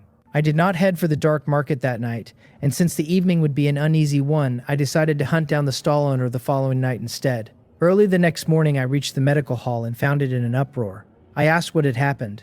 Yugun came close and said in a low voice that several wealthy families in the county had been wiped out overnight, the blood running across the floors. I frowned, since the night before I had assumed the bandits were after a single household, and now it was plain they had come into the county to sweep it clean. Yugun went on, eyes glittering, that the magistrate was furious and had posted a fat reward, 101 for any useful word on the killers. 101 was a mountain of money to people like us, more than most would see in a lifetime. And I felt the pull of it too before I crushed the thought. I could not afford to make enemies of that band right now. The magistrate might promise 101, but how much of it ever reached a claimant was a fog, and the likelier prize was getting myself dragged into danger. Still, letting the thing slide entirely was too kind of them. If no one leaned on those bandits, they would come back to butcher the county again, and I would still be standing in their path. I said a few encouraging words to Yugun and went to the pill room to refine chi blood pills. A few more batches today would push the Chowan pills count to proficient and let me start refining it in earnest. A quarter hour later, the furnace opened on a full 5 chi blood pills, and the panel added 5 to the Chowan pills experience. It counted by the number of pills I drew, which was the only reason I had raised the Chowan pill so fast in mere days. I bottled the pills, cleaned the furnace, and bent to the second batch, then the third, the fourth, the fifth. After 5 straight batches, I let out a long breath, since even a great perfection hand at the chi blood pill found unbroken refining a drain on the mind. A glance at the panel put a smile on my face. The Chowan pill sitting at proficient, barely 2 of 1,000. I could refine Chowan pills now. Because the hall prized my alchemy and wanted to feed it, they handed me 1 free portion of Chowan pill materials every day, and 5 portions were already stacked at my feet. If it went smoothly, I would come away with a few finished pills. I steadied my breathing for the space of an incense stick, cleaned the furnace with care, and fed the ingredients in one by one according to the formula. This was my first Chowan pill, so I gave every shift of the medicinal properties my full attention and adjusted as I went. A quarter hour in, the fragrance of medicine flooded the room and drowned out the lingering scent of the chi blood pills. Half an hour on, I lifted the lid and found a single pill resting inside. I took it out and studied it closely. The pill's shell was not round enough, and a close look showed flecks of herb that had never fully melded. All of it was bound to weaken the effect and drag the price down a little if I sold it. But no flaw could wipe the grin off my face. Even at reduced potency, it far outclassed the chi blood pill, and 1 Chowan pill a day would slice the road to the Yonyu realm dramatically shorter. The arrival of those bandits had left me feeling more exposed by the day. I swallowed the pill, sat cross-legged, and set the Pungyan breathing technique circling, and soon my mind went still as an old well and I sank clean into the cultivation. I could not say how long passed before I surfaced. The exhaustion of the refining swept away, my body brimming. The panel showed the skin refining meter had climbed to 593 of 1,000, and the Chowan pill had lifted my cultivation by a full 15 points. With the Pungyan breathing technique at great perfection in chi blood pills alone, the Yonyu realm had been near a month off. Now on 1 Chowan pill a day, the wait had halved to about half a month. To other martial artists, that saved fortnight might mean little, given a Chowan pill ran dozens of times the price of a chi blood pill. 1 Chowan pill, 10-1, An honest price for young and old, no haggling. That shortened half-month was paved end-to-end with silver, a shameless extravagance. But as an alchemist, I knew the herbs for the 2 pills differed by twice over at most, and everything past that was the worth of the skill. And that skill was mine now. If I wanted to pile up silver quickly, it looked like I would have to sell some Chowan pills in the dark market. I turned it over even as my hands kept moving, refining more. Night fell, and the county office blazed with light. A pebble sailed in out of the dark and cracked against a wall, and the runners moved to the sound and found an envelope pinned beneath it. Inside lay a portrait, and a close look showed it was gone Riang to the life, vivid down to the smallest line. A few miles away, I, who had learned to sketch in my last life, had already walked into the dark market and stopped before a bookstall. Half an hour later I left it, my pack heavier by 10 basic movement manuals, 1 high-level movement manual, and 1 odd miscellaneous text. That last was a disguise technique, and by its own account it could not only remake a face but cultivate it deep enough, reshape the very body. The disguise technique was pure precaution. I would soon be selling Chowan pills in the dark market, and walking in with my own face and build would get me recognized in no time. The market was an open secret among the martial artists of Pyongyang County, so Jang family people were bound to drift through it. Since I did not want to cut ties with the Jang family yet, hiding who I was mattered. I told the panel to simplify the disguise technique, and it answered that the simplification had succeeded, that the disguise technique had become face washing. Splendid. I rinsed my face with clear water, and sure enough, the disguise technique's experience ticked up by 1, while a few insights into it surfaced in my mind. I did not stop splashing my face a dozen times over until the count shot upward. Then I paused, because the gain from washing was decent, but I wanted faster.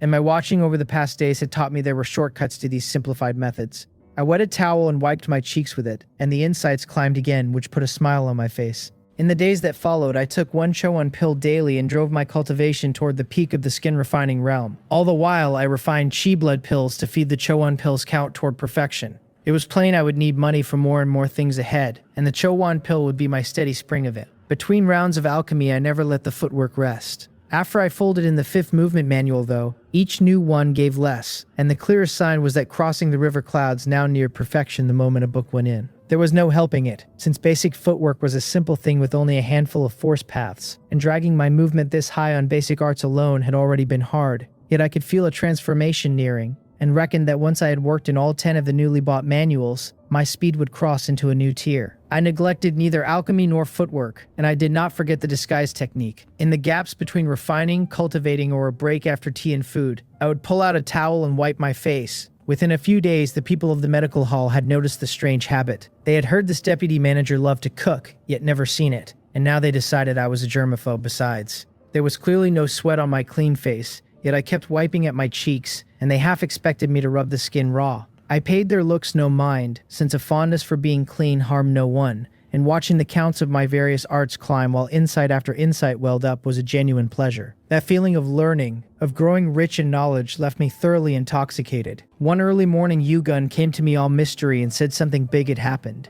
I nodded for him to go on. He said that a few nights after those wealthy families were slaughtered, the constables and runners from the county office had been sent out to surround and seize someone. My interest stirred, and it explained the commotion I had heard the night before, and my mind went straight to the portrait I had tossed into the office. I asked whether they had caught him. They had not. Yugun said the bandit had held still at first, but the moment the constables closed in, he cut down every man in one burst and fled. He shook his head with real regret, since everyone wanted a family killer like that taken. I nodded, understanding that the office had badly underrated Gan Riang and let him slip, though from another angle it only proved how far beyond an ordinary martial artist the man stood. I only wondered whether the band would pull in its horns after this, or lash out even harder. Yugun wandered off, muttering that someone had given the office information and refused the reward, that such a pile of money going untouched was a crying shame, his eyes swimming with want. 10 days slid by and the Chowan pills count finally reached perfection, each batch now yielding more pills, all of them plump and round. These were top-grade Chowan pills, and in the whole Chungjeong Medical Hall, few alchemists could turn out their equal. One sold for 10 won, and the herb cost was so low against that price it hardly bore mentioning. In those same 10 days, I carried the disguise technique to perfection as well, able now to change my face at will and even nudge my build. I had finally met the bar for selling Chowan pills in the dark market. The one thing left to settle was where the herbs would come from. No medical hall or pharmacy would sell me herbs in bulk, since they kept their own alchemists and had no reason to, so I needed another route. At the same time, my cultivation would likely break through within days and make me a Yonyu realm martial artist. Against the lowliness of skin refining, the Yonyu realm would at last give me some real strength to guard myself with. The dark market. Masked and hatted before the bookstall, my face reworked with the eye corners deliberately drawn long and my frame a shade taller. I gave off a cold and unapproachable air. I asked whether he could supply a batch of herbs. Ji Dokbong said that, with money, anything was easy, and looked at me with that same nagging sense of familiarity, though in a market this busy, a little familiarity meant nothing. I said I needed 10 portions of the herbs on my list and handed it over. He read it a moment and said they were not hard to find, twice the market price, delivered in 6 days, and asked how that sat with me. I wanted to roll my eyes and said nothing, taking the list back and turning to go. I had come to Ji Dobong only because I knew him, not because I had to, and other stalls would fill the list well enough. He hurried to call me back, saying the price could be negotiated. He grumbled to himself about what was wrong with people these days, that no one would even haggle anymore, that standards had slipped and business had never used to be this hard. I turned and said market price plus half, that the spread was plenty for his trouble. He shook his head and said it was chaos outside now and herbs did not come easy. I told him there were refugees beyond counting outside Pyeonggyeom County, and that men who were paid would gladly go find herbs. Their numbers had not thinned lately but swelled, since several more county towns had fallen and the whole region had turned lawless. Rumor said the army had already marched to put the rising down, though how that would end, no one knew. I haggled with Ji Dokbong a few more rounds, and settled at 10% over market. Goods to be picked up in 6 days. I left the market and walked back to my rented courtyard with a smile. Even a small bump on the herbs meant little, since once they became pills the profit multiplied dozens of times over. But in business you never simply take the first price a man quotes. Do that and he does not think you generous, he thinks you a mark, and every kind of trouble finds its way to you afterward. I pulled a movement manual from under the bed and studied it. I had already fused 13 manuals into Crossing the River Clouds, and the time to drive it back to great perfection kept shrinking, which meant each new manual added less. A quarter hour later I finished the new one. Swallow soars in pairs surfaced on the panel, and I fused the great perfection Crossing the River Clouds with it. Straight out of the fusion the art already stood near perfection, 7,325 of 10,000, and the closer it hubbed great perfection on fusion, the less room remained. The day a fresh manual pushed it to great perfection on the instant would be the day the art could climb no higher. I had first imagined stacking basic art on basic art forever to breed something ever stronger, but that was plainly wishful thinking. The men who made these elementary techniques had built them on simple ideas. Thank the panel that it could simplify those broken manuals, or I would have no notion where to look for anything new. A few miles away in a candlelit room, one man told another to kill someone for him, and said that if it was done the old debt between them would be cleared. The other asked who. Jin B of the Cheongjong Medical Hall, came the answer. The killer warned that murdering a man of the Cheongjong Medical Hall would not sit well with the Jang family. The first man said that with bandits running wild, he need only leave a few traces and pin it on that band, and the matter would settle itself. Besides, the boy had a tidy fortune now that would come to the killer as a bargain. The killer agreed and said he would take the job. The room fell quiet. One man left, and the other limped to the table, the candlelight throwing his ruined face into the open. He muttered that they had gone out together that day, that his leg had been broken and left him a cripple, while the other man slid comfortably into a deputy manager's chair. He demanded how one person could hoard all the good in the world for himself. 5 days went by in a blink. Pyeonggyeom County knew a rare stretch of quiet, the fierce bandits gone as though they had written the place off. I held to a strict routine of alchemy, cultivation, and scrubbing my face, and my cultivation had climbed to a critical edge. When the movement manuals were fused to the 16th volume, Crossing the River Clouds would take no more improvement, so I simplified a high-level movement art I had gone out of my way to collect, and it gave me a skill called rapid leaping and dashing. It was no complete manual, only a skill, and by the insight it handed me, using it would spike my running speed for a short burst, with some exhaustion after but no worse after effect. Delighted, I fused the skill into Crossing the River Clouds without a second thought. Having already swallowed more than a dozen arts, Crossing the River Clouds was a comprehensive thing now. Folding in rapid leaping and dashing did not muddle it but gifted it an explosive secret technique, though the proficiency dropped back to perfection, 8,123 of 10,000. At my current pace with footwork, a day or two would carry it back to great perfection. Because Crossing the River Clouds had fused a dozen odd techniques, it could take in the secret skill of a high-level movement art without strain, which set me thinking, if I wanted my swordplay to swallow a move like Immortal Points the way is cleanly, then aside from a second simplification, Maybe fusing basic sword arts to completion was another road. The thought popped up and I killed it just as fast. Swords were not footwork, and rapid leaping and dashing was more an explosive state than any particular step, which was why it fit so perfectly. Still, fusing basic sword arts to perfection would help my later fusion of high-level ones, if only by making them far more compatible. I molded over, since my footwork had reached a certain plateau, so the next things were cultivation and combat arts, and polishing proficiency was an endless labor that never let a man stop. As for cultivation, a look at the panel showed me only a few points from the edge. I sat cross-legged and set the Penghyun breathing technique turning, and the chi and blood in me began to swell. My skin flushed faintly as a current of heat ran across it, and then seeped down into the muscle. I could not say how long it lasted before my body shuddered and a wholly new strength broke loose from within, and my eyes came open on their own. Faint rustling surrounded me, and in the dark I saw farther than before. The deep silence of the night threaded now with 100 small chaotic sounds, the two sensations blending and filling my head. Someone was here. My head snapped toward the door, because in the clear floating state just after a breakthrough I had caught the wrongness in the courtyard. A person hiding out there. I took up my longsword, opened the door, and strolled into the yard like a man who could not sleep and had come out to clear his head. I leaned left. A cold light streaked past, and a flying knife scraped the courtyard wall, while a black shadow sprang from the corner up onto the wall and stared coldly down at me. The figure said nothing, swayed once, and vanished from the spot. I watched the shadow's back. Lately I had felt eyes on me, followed and watched, and I had taken it for Manager Sun's doing. But this one had hidden in my courtyard and struck the instant he sensed something off, which was more than plain stalking.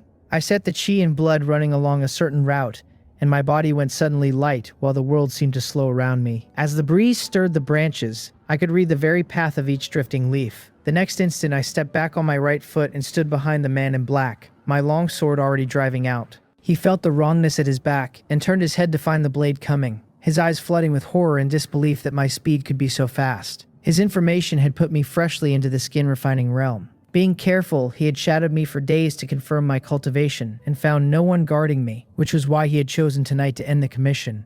But the footwork and the sword he was seeing now made no sense to him. The blade punched through his chest, and he dropped, his mouth brimming with blood. I flashed to the side and looked down and asked who had sent him. He clutched the wound and said that if I promised not to kill him, he would tell me. I thought a moment and agreed. He ground his teeth and named Po-Ryo, feeling himself cheated by the man, swearing that once he was back he would make Po-Ryo pay the price. My brows drew together, since I could not make sense of it, having never gone looking for trouble with Po-Ryo, yet the man had sent someone to kill me. He struggled to rise, my sword having crippled his strength though he could still barely move, and asked whether he could go now. I looked at him, shook my head, and walked toward him step by step, asking whether he had anything else to say. He shouted in terror that I had promised not to kill him and could not go back on my word. I told him I had broken my promise. The sword light flashed, the tip pierced his heart, and he toppled backwards staring at me in disbelief. Inside a tavern, Po-Ryo clinked cups with a few men in the highest of spirits. A guard smiled and said the hour was late and the shop about to close, so why not call it a night? Po-Ryo turned his head, spat on the floor, and demanded what kind of closing time this was with the wine not even finished. The guards traded looks, and one of them curled his lip in secret. Po-Ryo was crippled and slow now, yet the Jang family had not thrown him out, keeping him on at the Cheongjong Medical Hall. With the broken leg, his life was more or less fixed in place, still their leader in name but with none of the old weight behind it. A full hour later, finally stuffed with food and wine,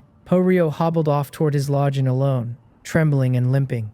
The night was deep and still, no one abroad in the county, but he felt no fear and even hummed a few bars aloud. His mood had run high for days, the injured leg no drag on it, and this eating and drinking at the tavern had gone on several nights running. The old door groaned as he pushed it open. He stepped in, barred it, lit a candle, and reached for a sip of tea, when he caught the shape of someone sitting upright in the corner. The drunkenness fled him on the spot, cold sweat breaking out, and he gripped his longsword and peered hard until he saw that it was me. He was shaken but forced a calm front and demanded what I was doing in his room, his eyes darting side to side for a way out. My turning up here meant the assassination had likely failed. Since I was plainly only skin refining, he could not fathom how I stood before him without a scratch. But for now he needed to keep me talking.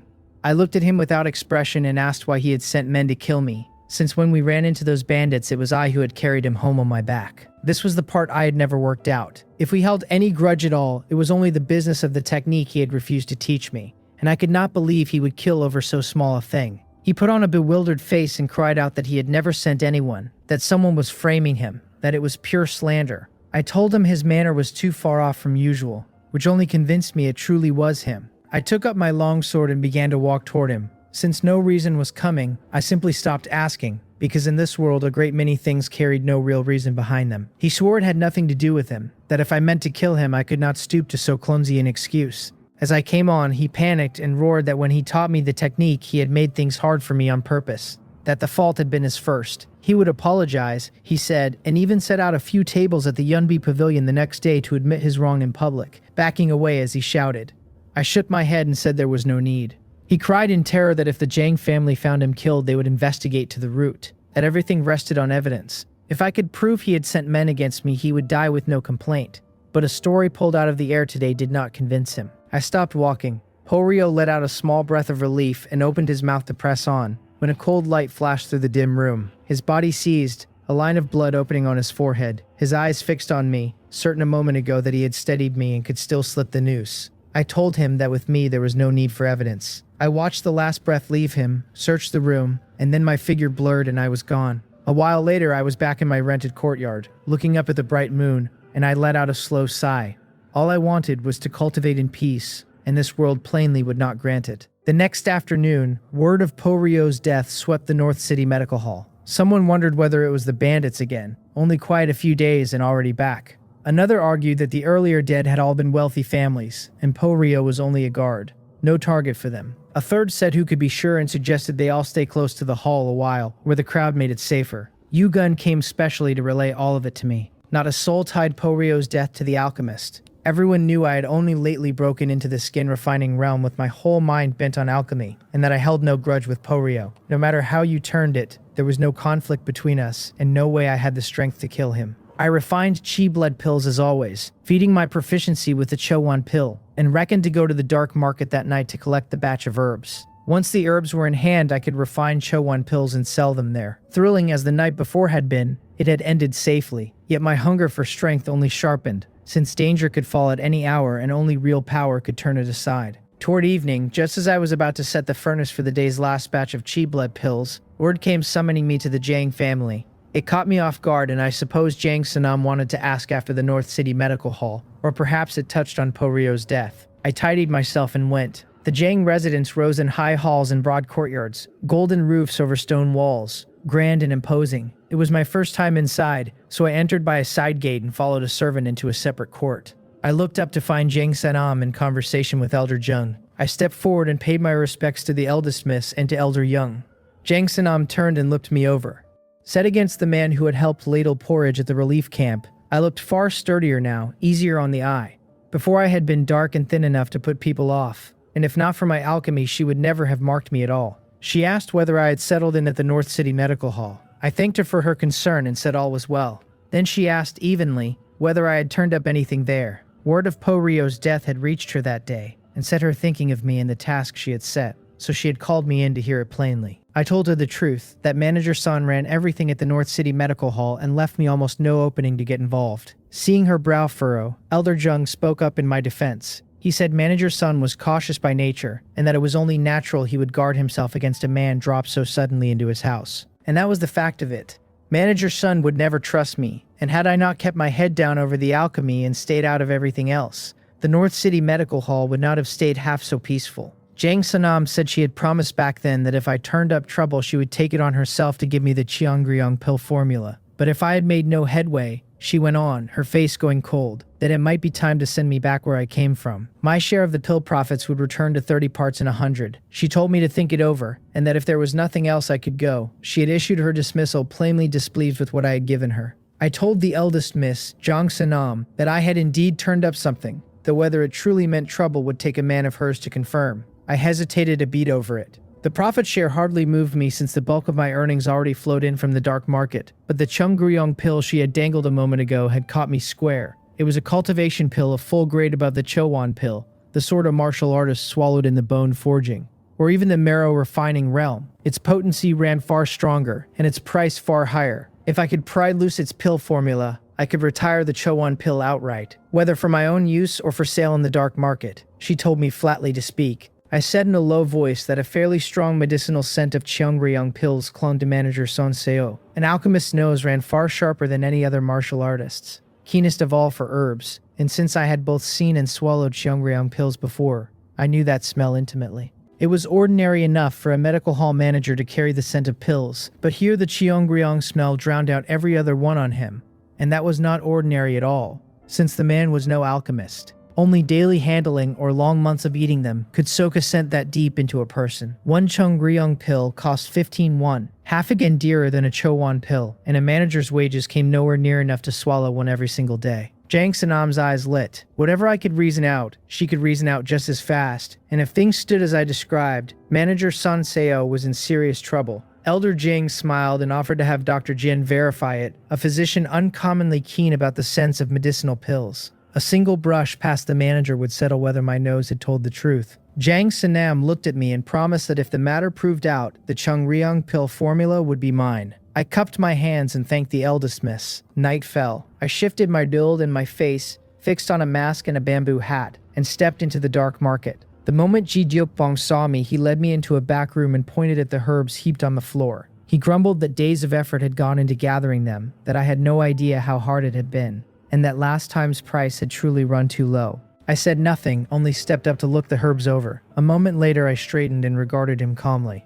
Unsettled by my stare, he asked, somewhat put out, what the matter was. He warned me not to suddenly balk at the herbs, since the price could still be talked down, though I would have to take the whole lot. I asked him evenly whether he had cooked up the counterfeit herbs himself. He cried out that fakes were impossible, the very picture of astonishment, then hurried over to inspect the pile with elaborate care. I nearly rolled my eyes. The acting was polished enough to fool anyone who did not know better. Had I not been an alchemist myself, no ordinary man could have caught counterfeiting this fine, since a forger needed real depth in the craft to turn out fake medicine of such a grade. The man belonged on a stage. He wailed that those cursed refugees had even deceived him, shouted it a few times, then trailed off awkwardly when he saw I had no reaction at all. I asked him what now. He said with a smile that he had looked, and there really were not many fakes, just a little bit. I nodded and pointed out that I had wanted 10 portions and only 6 had come back real. So a little bit was one way to put it. He shouted again that there were that many that he had not noticed, and cursed the refugees a second time. I wordlessly counted out the silver for 6 portions, told him I still wanted 10 next time and would collect in 3 days, then picked up the herbs and left the room. Ji Diokbong weighed the silver in his hand and watched me go, a smile tugging at his mouth. It had been a long while, he seemed to think, since he had met so shrewd a young man, and the novelty pleased him. I carried the bundle out of the dark market on my back. 10 portions was the figure I had judged would draw no eyes, since hauling a great load out of that place invited trouble I did not need.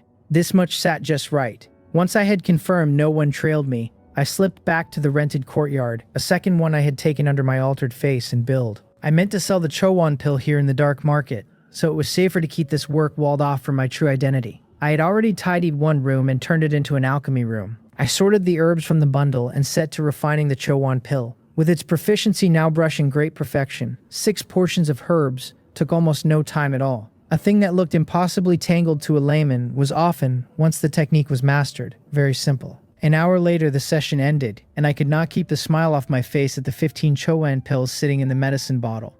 That was over 101, and once the proficiency climbed to great perfection, the yield per batch would rise again. It would not be long before I had 501 saved. I tucked the bottle into my robe and called up the system panel. My name sat at the top, my profession still a martial artist. Down the list, my cultivation techniques ran at great perfection one after another. The Chungsan sword, the Penghyun breathing technique, my Dogangon movement art, and the disguise technique. Only immortal points the way hung there marked not initiated, sticking out like a sore thumb. My realm read as the Yonyu realm, barely 17 steps into a climb of 10,000. My alchemy showed the Chi blood pill, the detoxification pill, and the healing pill all at great perfection, with the Chowan pill at perfection, 7,931 out of 10,000. My status still carried the bone-attaching curse, though a small minus sign now trailed after it. Breaking through to the Yonyu realm had done that, blunting the curse's grip until it barely pressed on me at all. The Penghyun breathing technique and the Chowan pill fed my cultivation less now than they once had, yet their help was still worth roughly 20 points a day. At that pace, it would take me more than a year to reach the bone-forging realm, which was not slow, faster than most martial artists. Plenty of them marked time their whole lives and never crossed over. To truly speed up, I would have to swap my pill for the Xiongryang pill and strengthen my breathing technique, and either one alone would sharpen my climb considerably. With that in mind, I drew out a secret manual. According to Ji Dokbong, it was a technique of the Sonon sword sect, the startling thunder sword energy. The manual left my head swimming. Between the lines, a great deal read as perfectly reasonable, yet the moment I tried to put any of it into practice, I had no idea where to begin. An hour later, I set it down with a single clear feeling that it held something real, but that cultivating it straight would earn me a chi deviation as the mildest of my problems. Then I fed it to the panel. The startling thunder sword energy simplified. The process succeeded, and it collapsed into a Gyeong formula. It really did have something. As the Gyeong formula unfolded in my mind, I sank into it without meaning to, and another hour slid by before I surfaced. It was a genuine piece of the startling thunder sword energy, and I had struck gold. If I could ever comprehend the complete technique, not only would my cultivation race, but my sword would carry the power of thunder itself. The Gyeong formula carried no thunder, but it kept the one virtue I wanted most, the speed. Being only a fragment though, it came with a flaw, since a careless moment during cultivation could easily injure the practitioner. It worked like an accelerator, driving chi and blood to circulate at a furious pace if the body could hold up under it. The original startling thunder sword energy laced that speed with thunder to temper the body, which left no worry about the circulation running too fast. But I had only the fragment. I called for the fusion. In my mind, the insights of the great perfection Pungyeon breathing technique wove into the Gyeong formula, the two braiding together. A portion of the old technique dropped away as the Gyeong formula filled the gap. A new line surfaced on the panel, the Gyeonghyun force sitting at perfection, 1,127 out of 10,000. The Gyeong formula had shaped the new technique heavily without overturning it, or the proficiency would never have landed so high straight out of the gate. I simplified the Gyeonghyun force, and just as I expected, the nesting doll trick sprang up again, the force collapsing back into the Punghyun breathing technique. One circulation of the Punghyun breathing technique nudged the Gyeonghyun force up by a single point, and the smile returned to my face, since the trouble with my cultivation had eased a little. My hard-won silver, on the other hand, was bottoming out again. Skin refining, Yonyu, bone forging, marrow refining, and organ refining were the 5 realms of the body. Within them, even leaning on the mediocre gypsum breathing technique, a martial artist stood a bare chance of reaching the organ refining realm. It almost never happened, though, since the method crawled so slowly that a man would die of old age first. So once a martial artist reached a certain realm, a stronger technique became one of his goals. The sons of great families and the disciples of powerful schools opened with fine techniques and never needed to change, while only a rootless man like me had to go hunting for something better. Knowledge, it turned out, was expensive. A simplification after a fusion cost far less silver, since much of it was already mine, while a brand new secondary simplification like Immortal Points the Way demanded 10 times as much. I muttered as much to myself, folded into a cross-legged seat, and cultivated until the night was gone in a blink. The next day I refined pills at the medical hall as always. Come evening I changed my figure and stepped out under a wholly new identity, sturdy and thick set, a scar riding the corner of one eye even under the mask. That disguise technique was a marvel. Cultivated to great perfection, it let me change my face and my voice at will, and even nudge my frame a little. With mask and bamboo hat on, I truly wore 1,000 faces and never had to fear recognition. I came to a stall and asked in a rasping voice whether the owner bought medicinal pills. He glanced at me, marked the scar, and answered without haste that it depended on the quality, that good pills he would naturally buy. I tossed him the medicine bottle. He caught it, worked the stopper, and a faint fragrance drifted up. Since a Chowan pill this near great perfection had no flaw left in it. Look closely and it even edged out what the medical halls and pharmacies were selling. The sort of thing no alchemist without years of accumulation could produce. His eyes lit, just as I had known they would.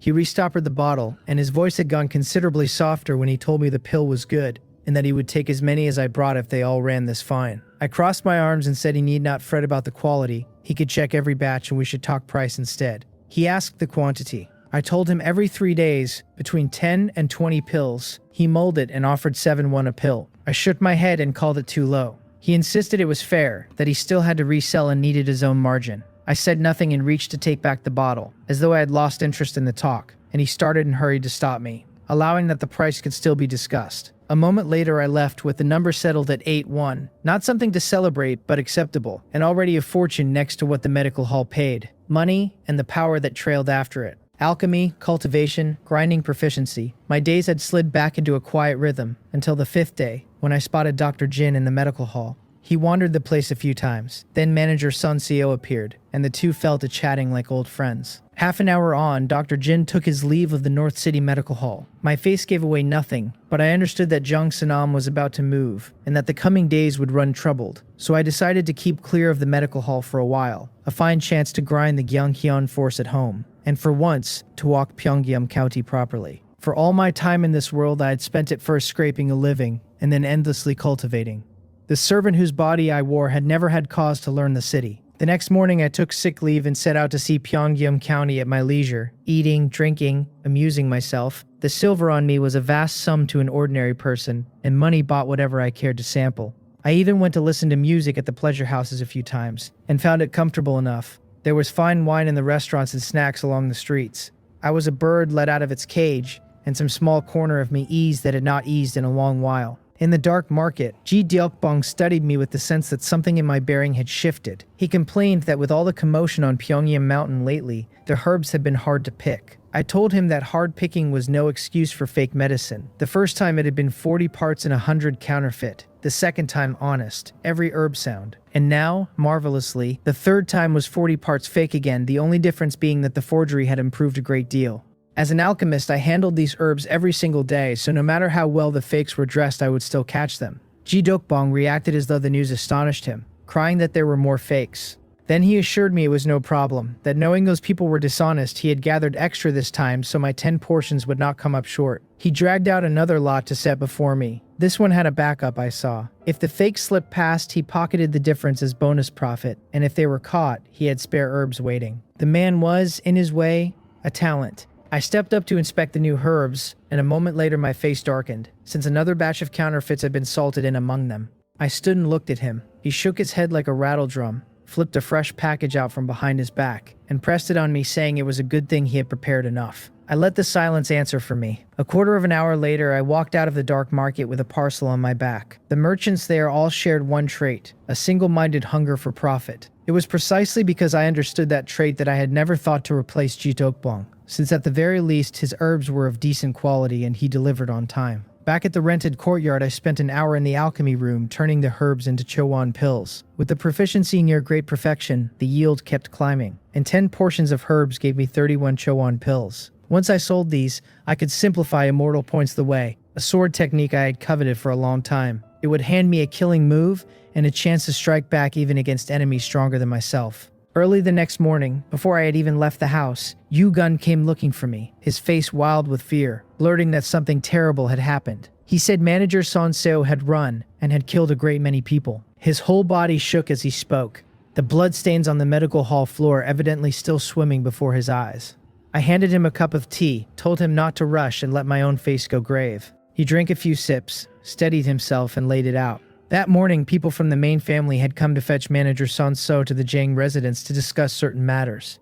Under the pretext of returning to his room for something, the manager had tried to flee through a secret passage he had dug there long before, plainly braced for the day of discovery. But the Jang family guards had come cautious, sensed the wrongness at once, and rushed the room to fight him. Manager Son Seo proved fearsomely strong, killing 2 of the 5 guards outright and still getting clear. The Jang family, enraged, reported it to the county office and posted their own bounty besides, and even mere information about the man could earn a solid weight of silver. As deputy manager, now that I knew, I naturally had to go to the medical hall. I had not been there long when a second piece of news arrived. Dr. Jin, who had visited the North City Medical Hall only days before, had just been cut down in the street. The killer wore a bamboo hat and kept his face hidden, but I had no doubt it was manager Son Seo. What a hunger for revenge the man carried. He must have guessed his exposure traced back to Dr. Jin, who had come poking around so recently, and rather than flee the county at once, he had stayed to murder him first. Revenge that could not wait a single day, from a truly ruthless man. Everyone in the medical hall knew of it, so the Jang family had surely known even earlier, and now their fury passed all bounds, since manager So-and-so's boldness trampled their dignity underfoot. The bounty doubled on the instant, high enough that even I felt a flicker of temptation. But the memory of the man's strength killed the thought. 5 guards had come for him that morning,